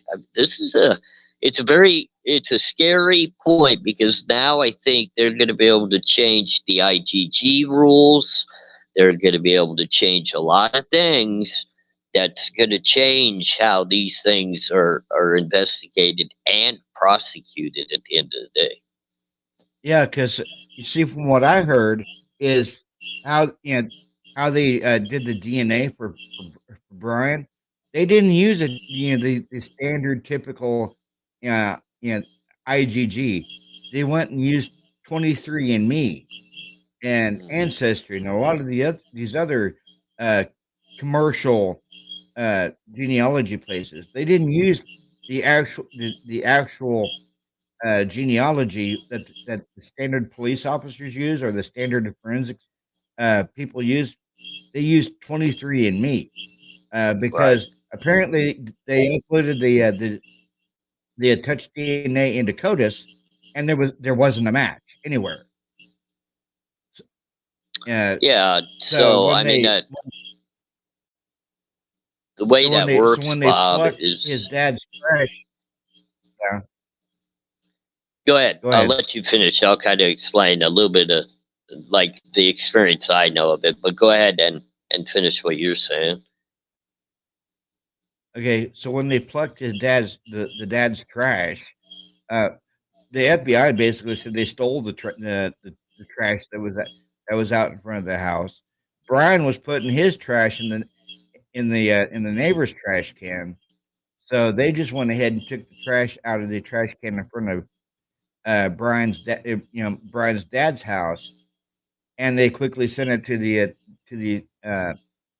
the Idaho State Police Forensics Lab, and they said they tested Brian's dad's DNA using 23andMe and also using Ancestry to get that link to Brian. Well, see, just like Pia said, brass doesn't, touch DNA doesn't stick to brass. And according to the video we used last night, that the touch DNA was it was like a molecule on there, on the button snap. So how could they get Brian's touch DNA and get it tested if it was a molecule? Okay, go ahead, Mr. Hayes. And that's so. Let's kind of work together through the steps that they took, and it's going to actually really support what you just said at the very end about the amount of actual DNA found. So let's start from the beginning. And they find the sheath and they send it off to their little lab to even see if there's anything on that sheath, whether it be DNA, fingerprints, anything of usage that could help them in their investigation. Okay, so it goes over to their lab. And that lab, the very first go around, says, hey, by the way, we didn't find anything. There's nothing on this. So then it comes back into law enforcement presence, and they decide to send it to a little bit bigger lab that has a little more technology in Washington rather than Idaho. Well, that lab says, wait, we think there is something here. We're going to run it through the CODIS system, which is the database of all of your known felons or misdemeanors or any type of criminal that has had to have given up their DNA to put into a police database, that when they run the actual DNA, it will match directly to that criminal. Okay, it could be anywhere in the country. It doesn't matter where it's at. It could line up and immediately. That's their entire database, and I'm in that. Okay. So when they ran that, it came back as inconclusive. It didn't even come back as we didn't find anything. It didn't match anybody. It came back with inconclusive, meaning please run it again. We need more of a sample. We need a bigger sample of this. So at that point, what they did is they said, okay, it didn't hit anything in CODIS. And I've actually had this happen to me before, and that's kind of how I know about it. When they don't have enough of a DNA sample to continue to run it through that CODIS system, now they're going to send it off to do a different laboratory testing to where they could take what's left of that sample and recreate another DNA strand based off the little sample that they have. Okay. The sad thing about it is they don't have enough of that to build a solid enough strand to really diagnose what they have. They can only do a partial strand. And that's where Ortham came back. And when you hear Bill Thompson say, hey, the question is whether we have two actual DNA, strands here. We don't. We just didn't have enough of the first one, so we had to create a second one for the extra testing. Well, they don't want to tell people. What they did is they sent that off, fruit of the poisonous tree, to an IgG testing center that is very good at rebuilding those strands. Even with minimal amounts, they're able to put in a lot of extra work to build those strands. That's how they're able to go in and look at Ancestry and be able to compare people's strands to whether, you know, your brother might be in the database, your grandfather, somebody might be in that database. But they have to build enough of that strand to be comparable. And that's what they are very good at doing, and that's why they set that off. Well, the shitty thing about that is now you're actually working with a created strand, not a real strand. So how do we know they actually had real DNA from the sheath, or did they actually create a strand? And that's why the defense team is saying we need all of this IgG information. We need all of this. And for some reason, the judges say, well, we're really afraid. We don't want you to find who his family members are, blah, blah, blah. But really what they're trying to hide is the fact they had to make a strand of DNA to be able to be comparable. So this whole concept that they went out to the dad's trash can and all of that, that was only to be able to compare to the strand that they made. That isn't anything, you know, that's going to be beneficial other than, oh yeah, look, we're on the right path. Now we can call in this tip. It's Bryan Kohberger. And now law enforcement is going to work through that investigation. But the bad thing about it is law enforcement jumped the gun in Idaho. They used the IgG information to go get Bryan Kohberger rather than utilizing it to build a case and getting more evidence. So now you were completely stuck in a position where the defense wants to, we want this thrown out. We don't even know how they got our client unless they utilize the bullshit IgG in the manner we think they did, which they're not admitting to. And if they don't admit to that, now we don't understand how they got to our client. So now you have to prove that. And that's where we're at the hang up right now with the defense attorney saying, hey, we're literally going to hit the brake pedal until you guys either prove to us how you got to our client, or you need to admit you used the IgG that you weren't allowed to do. And we're at a standstill right now for the truth. So let's wait and see what happens. Now, I do have a question, AR. Do you feel that those two stops in Indiana were controlled stops so they could get like some touch DNA off of his license? I mean, you can. You know, we all know those were bogus stops. We know that they were designed stops, whether they be by the FBI or whoever conducted them. They don't want to admit to that, but we know they're bogus. So why would you conduct those stops if you're not trying to get some sort of evidence, body cam footage, or something of that nature? And yeah, you could absolutely get touch DNA from anything. And how can we put it past these guys? Because they're not even being honest on how they conducted the actual investigation to begin with. So if they're not going to admit it, well, you better force it out of them, right? Yeah, and see what I don't understand is the whole motion that that Bill Thompson filed, that Ann Taylor cannot talk to any of Brian's family members unless she gets the court's approval first. Yeah. Yeah. And that odd, considering that's the family of her client, and you're not allowed to talk to them. That's odd. Yeah, and it's all over the IgG.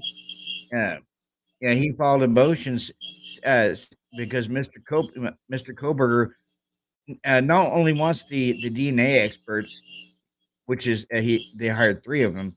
He wants the entire defense team, the defense investigators, and Ann Taylor. He wants them all to look at the IgG.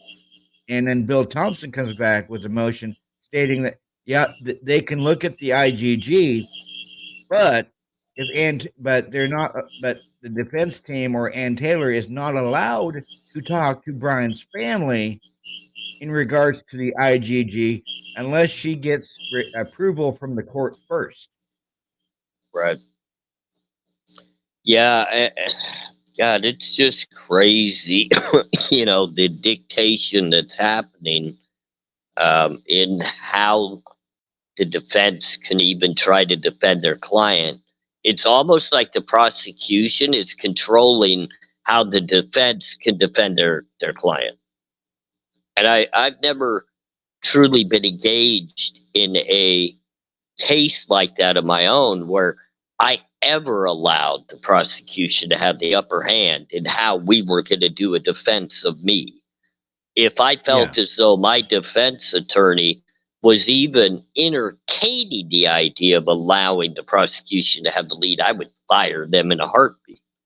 And, there's been times where it's a very difficult decision.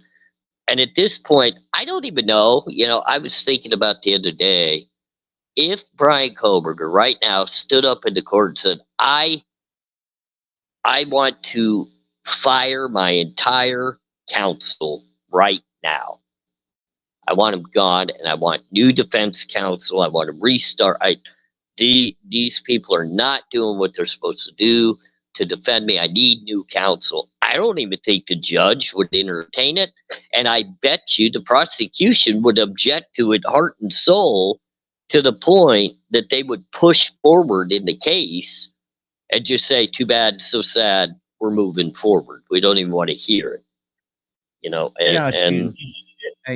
Just like Bill Thompson filed a motion to dismiss the change of venue because he feels like he can get a clean jury pool here in Idaho. And like Steve Gonzalez said in that one interview that we watched, he wants to look for farmers who don't have TVs. Well, if you bring a farmer in that doesn't watch TV or hasn't heard of the case, the farmer's not going to know how to operate an Oculus. The farmer's not going to be interested in going through a computer-generated house. That farmer is going to want to go through an actual house. Mm-hmm. Absolutely. They are not tech savvy. They want to see things directly head on. They want the proof in the pudding right in front of them.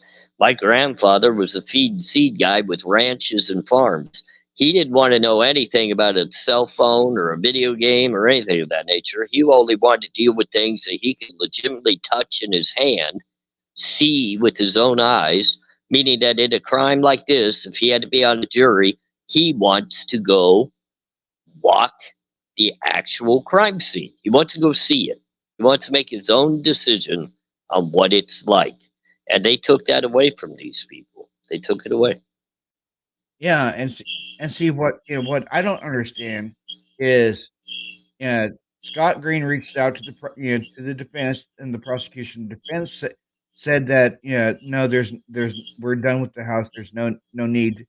And then the prosecution said, and I quote, I do not want to bring a jury through the house because the feeling of the house has changed inside.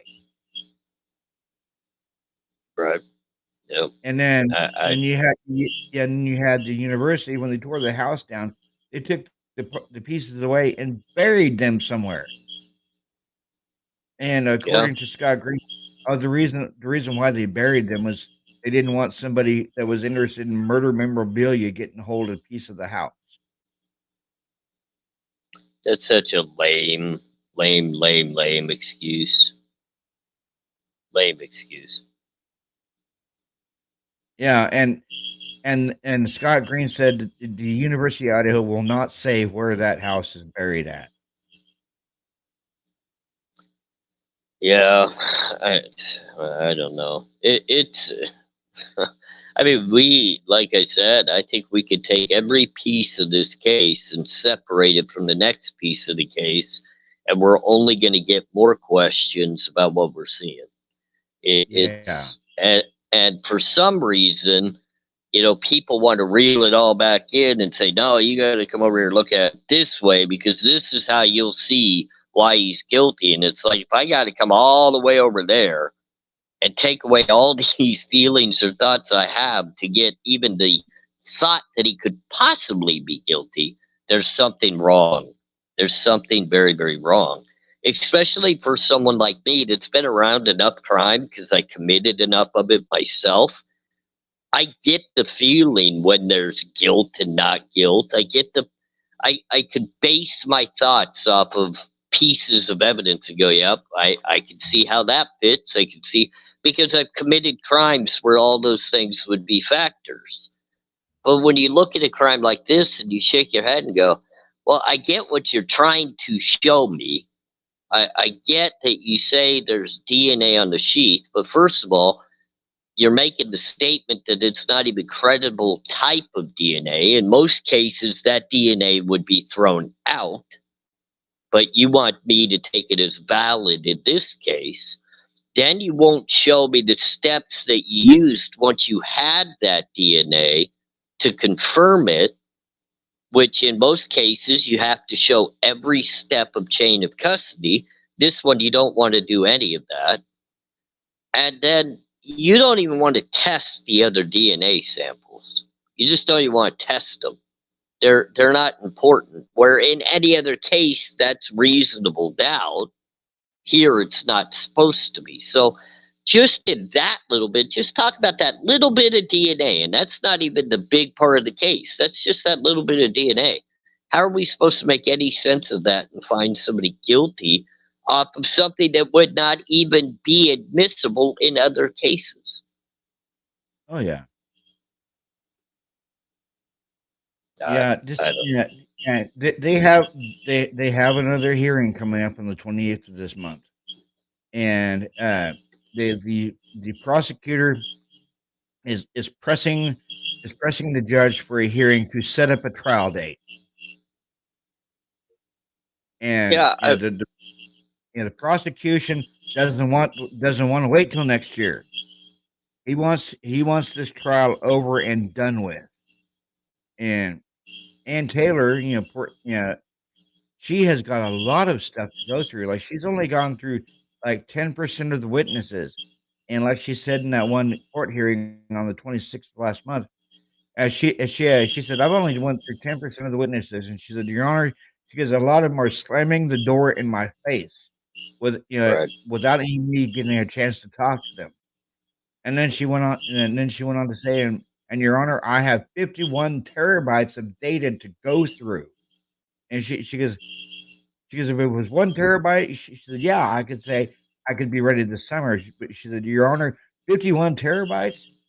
She goes, I'm not going to be ready this summer. She goes, my best case scenario is March of 2025 or summer of 2025. And she goes, and Your Honor, she goes, that's just pushing it. And she goes, and Your Honor, this is not going to be a 6-week trial. She goes, it's going to be at least a 12 to 15-week trial.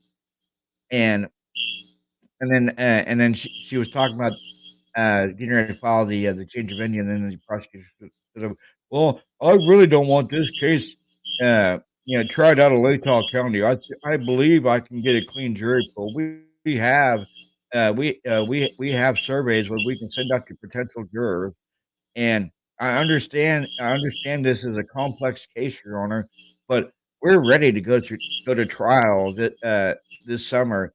And he's like, I don't know what to say about Miss Taylor, but we are ready to go to trial this summer.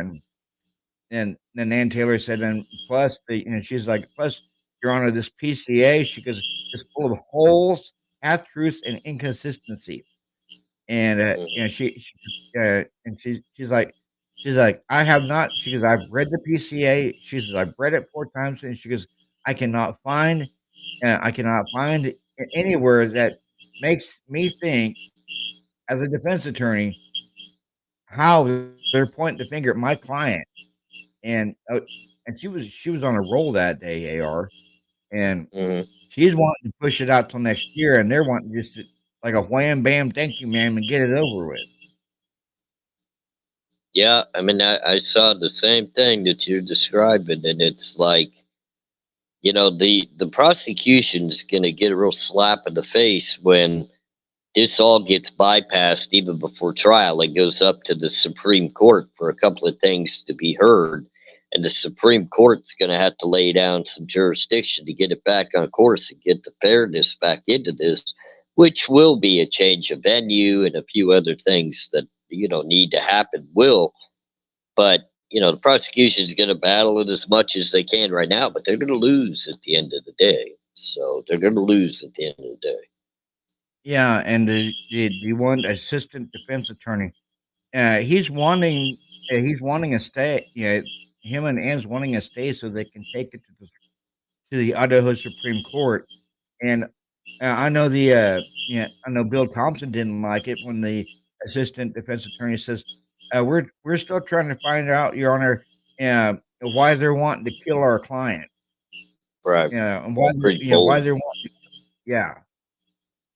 And Bill And Thompson, Bill Thompson's like, "Oh, I don't believe this needs to go to Supreme Court." And then the judge is like, "Let's just pump the brakes on the Supreme Court, guys. I don't think this needs to go to Supreme Court." I have to tend to agree with Bill Thompson. Mm. Well, and at the end of the day, guess what? The greatest part of all that is none of them have a say. If the defense approaches the Supreme Court and the Supreme Court's willing to hear it, they're going to hear it. And there's nothing the state can do about that. So that's the greatest thing about this is behind closed doors this entire time, they could be working to get it heard by the Supreme Court. The prosecution would never even know, neither would judge until it actually happened. So that's always the greatness of that. So Yeah, and AR, explain to me why they already had the guy indicted. They already had him sitting in the courtroom. Why would the prosecution impanel a secret grand jury? Yeah, knowing that the defense can't be in there at the time of the grand jury.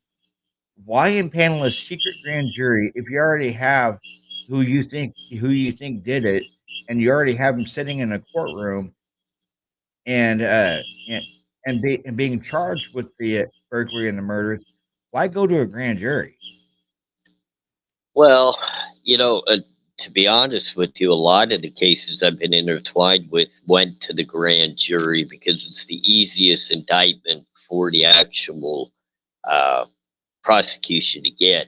A lot of times they'll go to a grand jury just days after an arraignment takes place and just get it done and over with and start moving forward.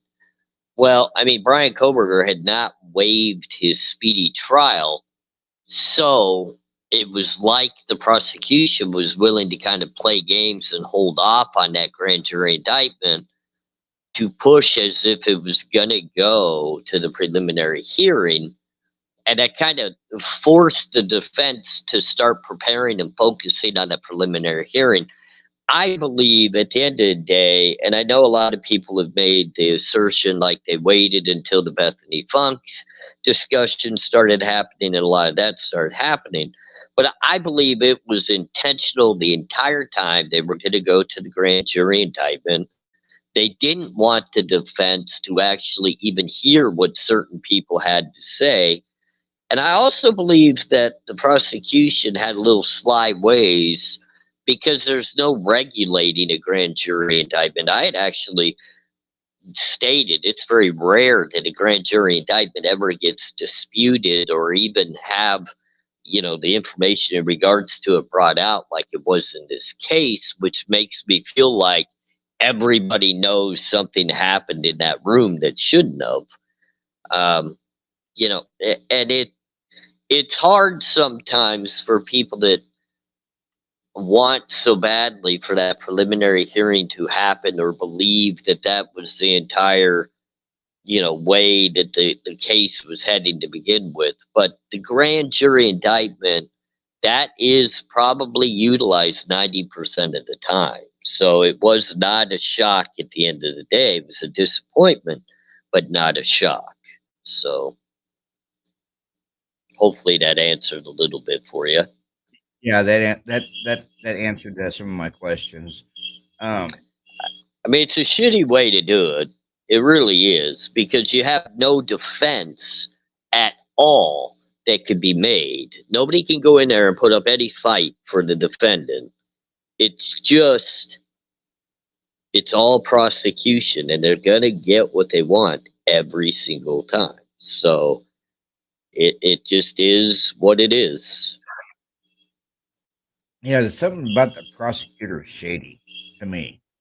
Like the video said that they only have a budget of $15,000. Well, why did he go and want the budget bumped up to 135,000? You know, I mean, yes, he gave the excuse of flying witnesses in and stuff like that, but they went ahead and just bumped it up beyond that to $150,000. And yeah, it was really very shocking to find out that the Republican governor up there, he's a U of I alumni, and he gave the ISP $1 million donation to quickly and swiftly find the person that did the murders. Yeah, it all smells of greed and corruption. AR. Yeah, there's a lot of money that's being moved around that it's hard to explain. So Rock Chalk must be back a little bit. I hear the fighting in the background. It's over. It's over. Sorry about that. No, it's What good. did you think I about told discussion, Robert. Rock Chalk? Yeah, I told Robert that I was down for the fights tonight, but wow. They were good. Sorry about that. No, you're good. It's okay. We've been having a good discussion. Hey, I'm Rock sorry, Chalk, Robert? what did you think of what did you think of our discussion? I've been listening. I think you guys have had a great discussion. I'm not gonna lie, I was really into that last fight. I'm not a good liar. Well, there's Yeah, I no know, I need saw it on to. your screen. That's why I scream transparency, and you're definitely one that has that. So that's always good. But you know, and the question in regards to the preliminary and the grand jury indictment is a great question, Robert. It really is. But the best answer to that is just straight normality. The grand jury indictment is a very normal route that most states take. I guess some, like Idaho, don't use it all the time, but it's very common everywhere else that's just the route it goes. They do it quick, it's over with, you're indicted, and we're moving on. So I guess I was a little shocked at first to hear they were even considering doing a preliminary. But then when I thought about it, I kind of knew that was going to be backtracked, and they would back out of that the minute they could. So. Yeah, because you just everything. Yeah, I don't know. I guess there's something in the water up there in Idaho. Everything reeks of corruption and money laundering and secret backroom deals, and yeah, they must put some weird concoction in the water up there in Idaho. Yeah, especially for this case. I mean, just like specifically for this case. And what's weird is then they have the other kid.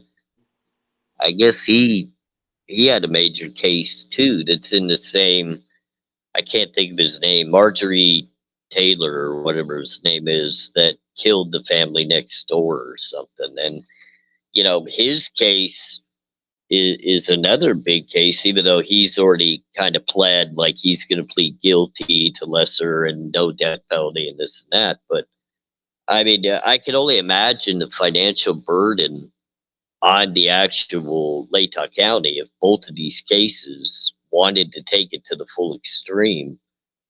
They would definitely need people that wanted to donate $1 million, you know, at a time to help out the budget. Yeah. Do you think the reason why the prosecution is doing this is because they're hoping that Brian takes the plea? Yeah, they want Brian to talk. They want him to just go ahead and plead guilty himself to make this much easier. Like, I truly believe they thought he was going to tell on himself and get nervous and not want to battle the death penalty, and he would give up information and he would just completely cover up the fact that they're missing valid evidence, and he would become that evidence with his voice and telling on himself. And now I realize, you know what, he's not going to do it, and Idaho might have backed themselves into a pretty substantial, not only financial commitment into a trial they might not want to even try to do. And maybe that's why they're pushing to do it sooner or later, is to again lay the pressure on Bryan Kohberger. Like, we know your defense cannot be properly ready to go. That's why we're pushing for this. So just tell us what happened. Let's make an agreement and get this solved and taken care of.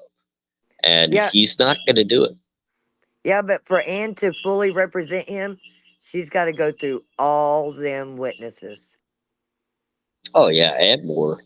And more. She still hadn't even got enough of the evidence over from the prosecution to even pretend to put up a proper defense. I mean, you're telling me you don't even have the whole video yet. Exactly. Exactly. And I believe her. No, I do too. And I think I in my mind, I think I know exactly what she means when she says she doesn't have the whole video with the lined up audio. It's going to be the different cameras that caught him, and they need to put it all together in sequence. And that's going to start from when he left his apartment, got to the crime scene, left the crime scene, hit the highway, took his long route, came back into Washington. So they're going to have to try to put all that together. That's key to have. You have to have that to prove the route of the car. And if you're missing any piece of that, well, where was the car during that time? You can't prove it without that. And if she can't get her hands on that in a timely manner, you can't go to trial. You can't go to trial. No, and especially that video we watched last night about how they had that major scene out right next to Brian's apartment, from like, what was it, like 1:30 in the morning to 5:30 in the morning. How is he gonna fucking sneak out? How is he gonna fucking sneak out with that humongous paramedics and paramedics and fire trucks and fucking cops, and they had the entire area locked down until 5:30 in the morning. Which would have been about the time he got home too. Yeah, so how's he gonna leave at like 2 something in the morning? Robert, you And- got a really bad echo. Is that better? It's not me because I Is that better? talk for a minute and see if AR hears it. Is that better, AR? I don't hear it, to be honest with you. Is it me? No, I don't No, think I it's hear it, you. and it's not you, AR. It's okay. I Go on. I don't hear it with you either. But yeah, the whole it's probably Rock. It's probably me moving my microphone around. Yeah, but yeah, the whole leaving at 2 something in the morning, and I don't buy if it's a lockdown area, you're not fucking leaving. Or maybe he or whoever did it got tired of the police presence and all the lights and the sirens, and they just went for a drive and they turned their phone off. Right. Yeah, I mean, there's so many questions still left that need to be answered. If anybody's pushing for this to go to trial this year, man, we're definitely taking away the rights of somebody to a fair trial. There's no doubt about that. His lawyer has already made the statement. She is not able to properly defend him. I mean, how much more clarity do you need within a courtroom or a judge to say, how do we fix this? So I see Mike is saying it still sounds like a whistle. Is it coming from me? Is that better, Micah? Sounds like crickets. I can hear it, but it's not you, AR. It's something to do with yours, Robert, because I'm muted and it's not AR. It's only when you talk. Hold on. Don't say anything, AR. I'll mute. Say something, Robert. I just want you to be able to fix it. Hello. Yeah. Is that better? I'm echoing. Hold on. Is that better? It's a little better. It's after you talk, and then it's a big whistle that comes afterwards. Let me see let me mute myself real quick It too. is not you, AR. I promise you. I know it's not you. Okay. Is that better? It's tolerable. Is that better? No, it's still doing it. Mute. Go ahead and mute, AR, and I'll mute. And the chat can tell you. Is that better, guys? Oh, yeah. That was better. Whatever you just did, I didn't hear the echo. Okie One dokie. more- You got it. There you go. I didn't want it to be bad for you tomorrow. Sorry. Oh, I understand. Uh-oh. Came back for a second.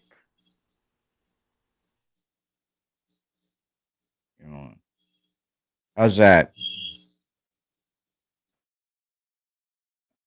Is that better? Okay, it's gone. Perfect. Are you sure it's not me? Because when I unmuted is when you said it came back. Well, mute again. I'll mute. Robert, just carry on a conversation for a minute. Bianca says it sounds like a cricket. Okay, mute, Robert. Go ahead, AR, you try it.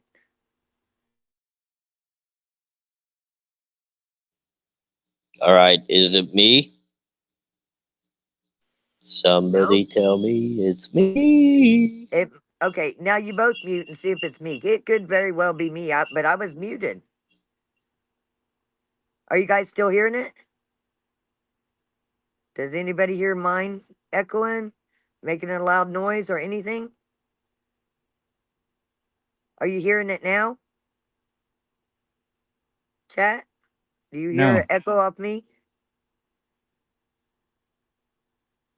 Oh, well, go ahead. I don't think it's me either. Yeah, I don't know. It just might be one of those night things, and who knows? I couldn't figure out what Christy meant by the boogeyman.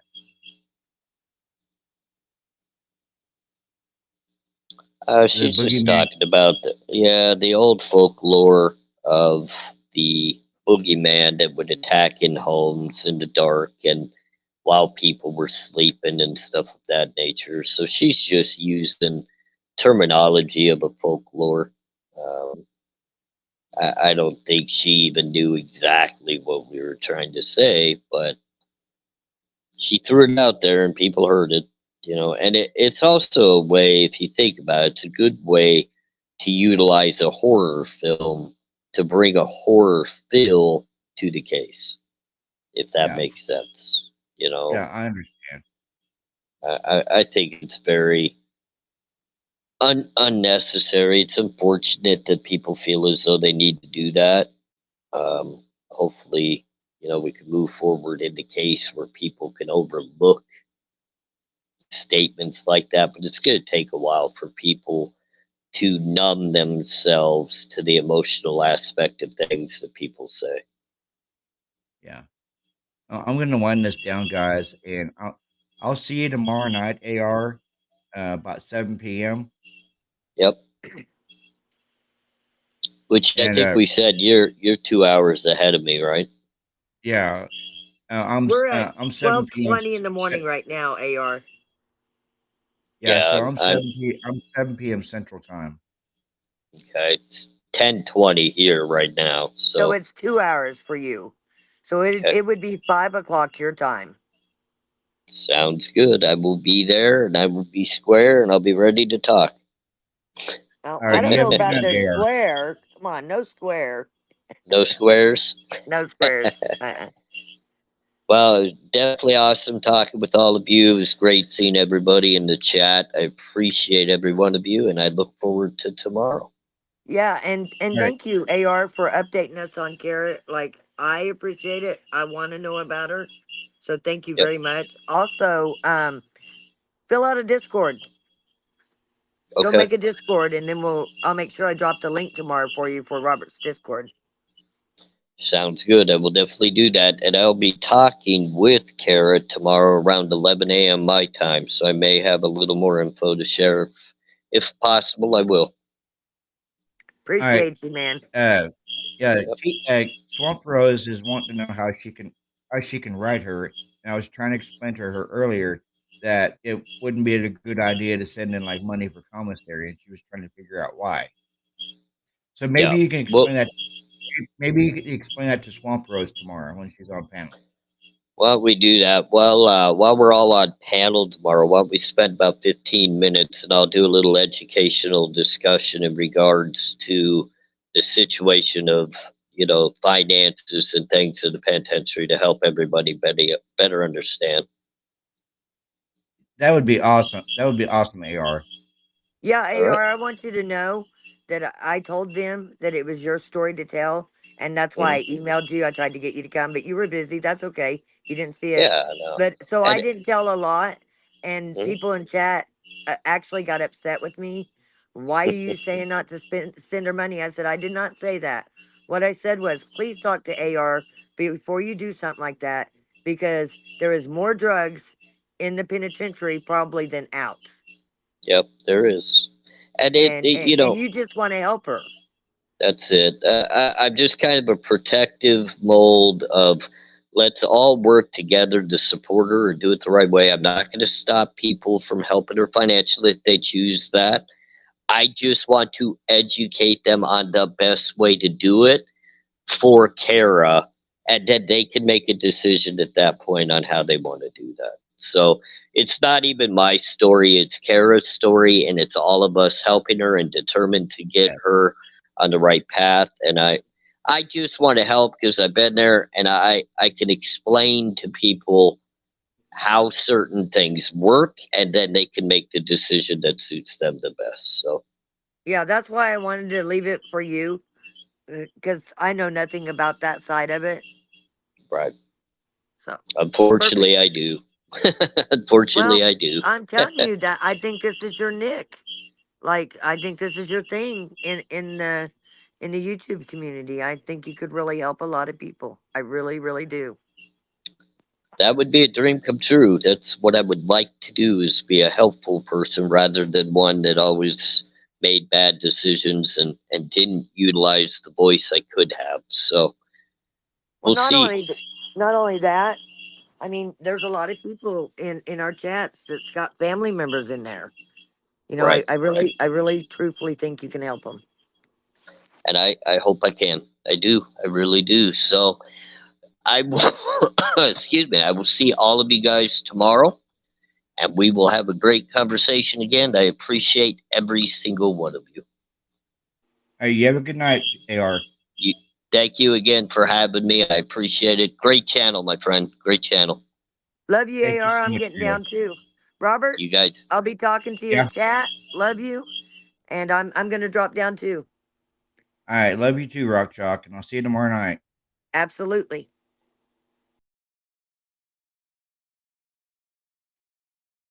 I want to thank all my mods. You guys are the most wonderful mods. I want to thank my newest members, my subscribers. I do this for you guys.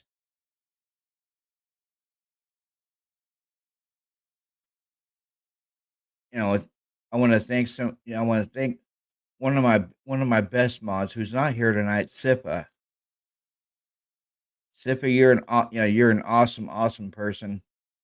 So are you, Bianca. Rock Chalk, you're amazing.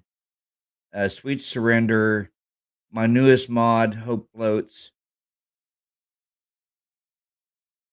Yes, Micah Z, the best mods. Oh, and you too, Rodney. You're turning out to be a pretty good mod. All right. I will be live tomorrow night at 7 p.m. I'm going to have a truly awesome panel. Pia from Strange Suspicion, A.R. Hayes, Swamp Rose, and we're going to be going over every Steve G interview over the last.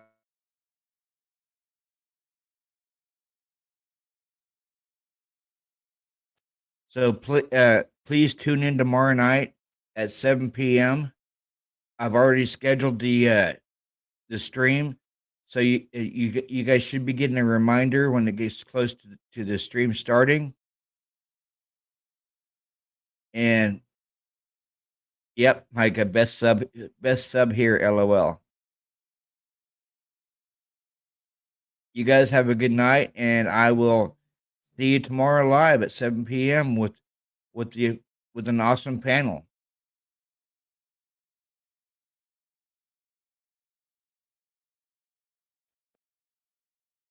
Thank you for tuning in to True Crime Cult.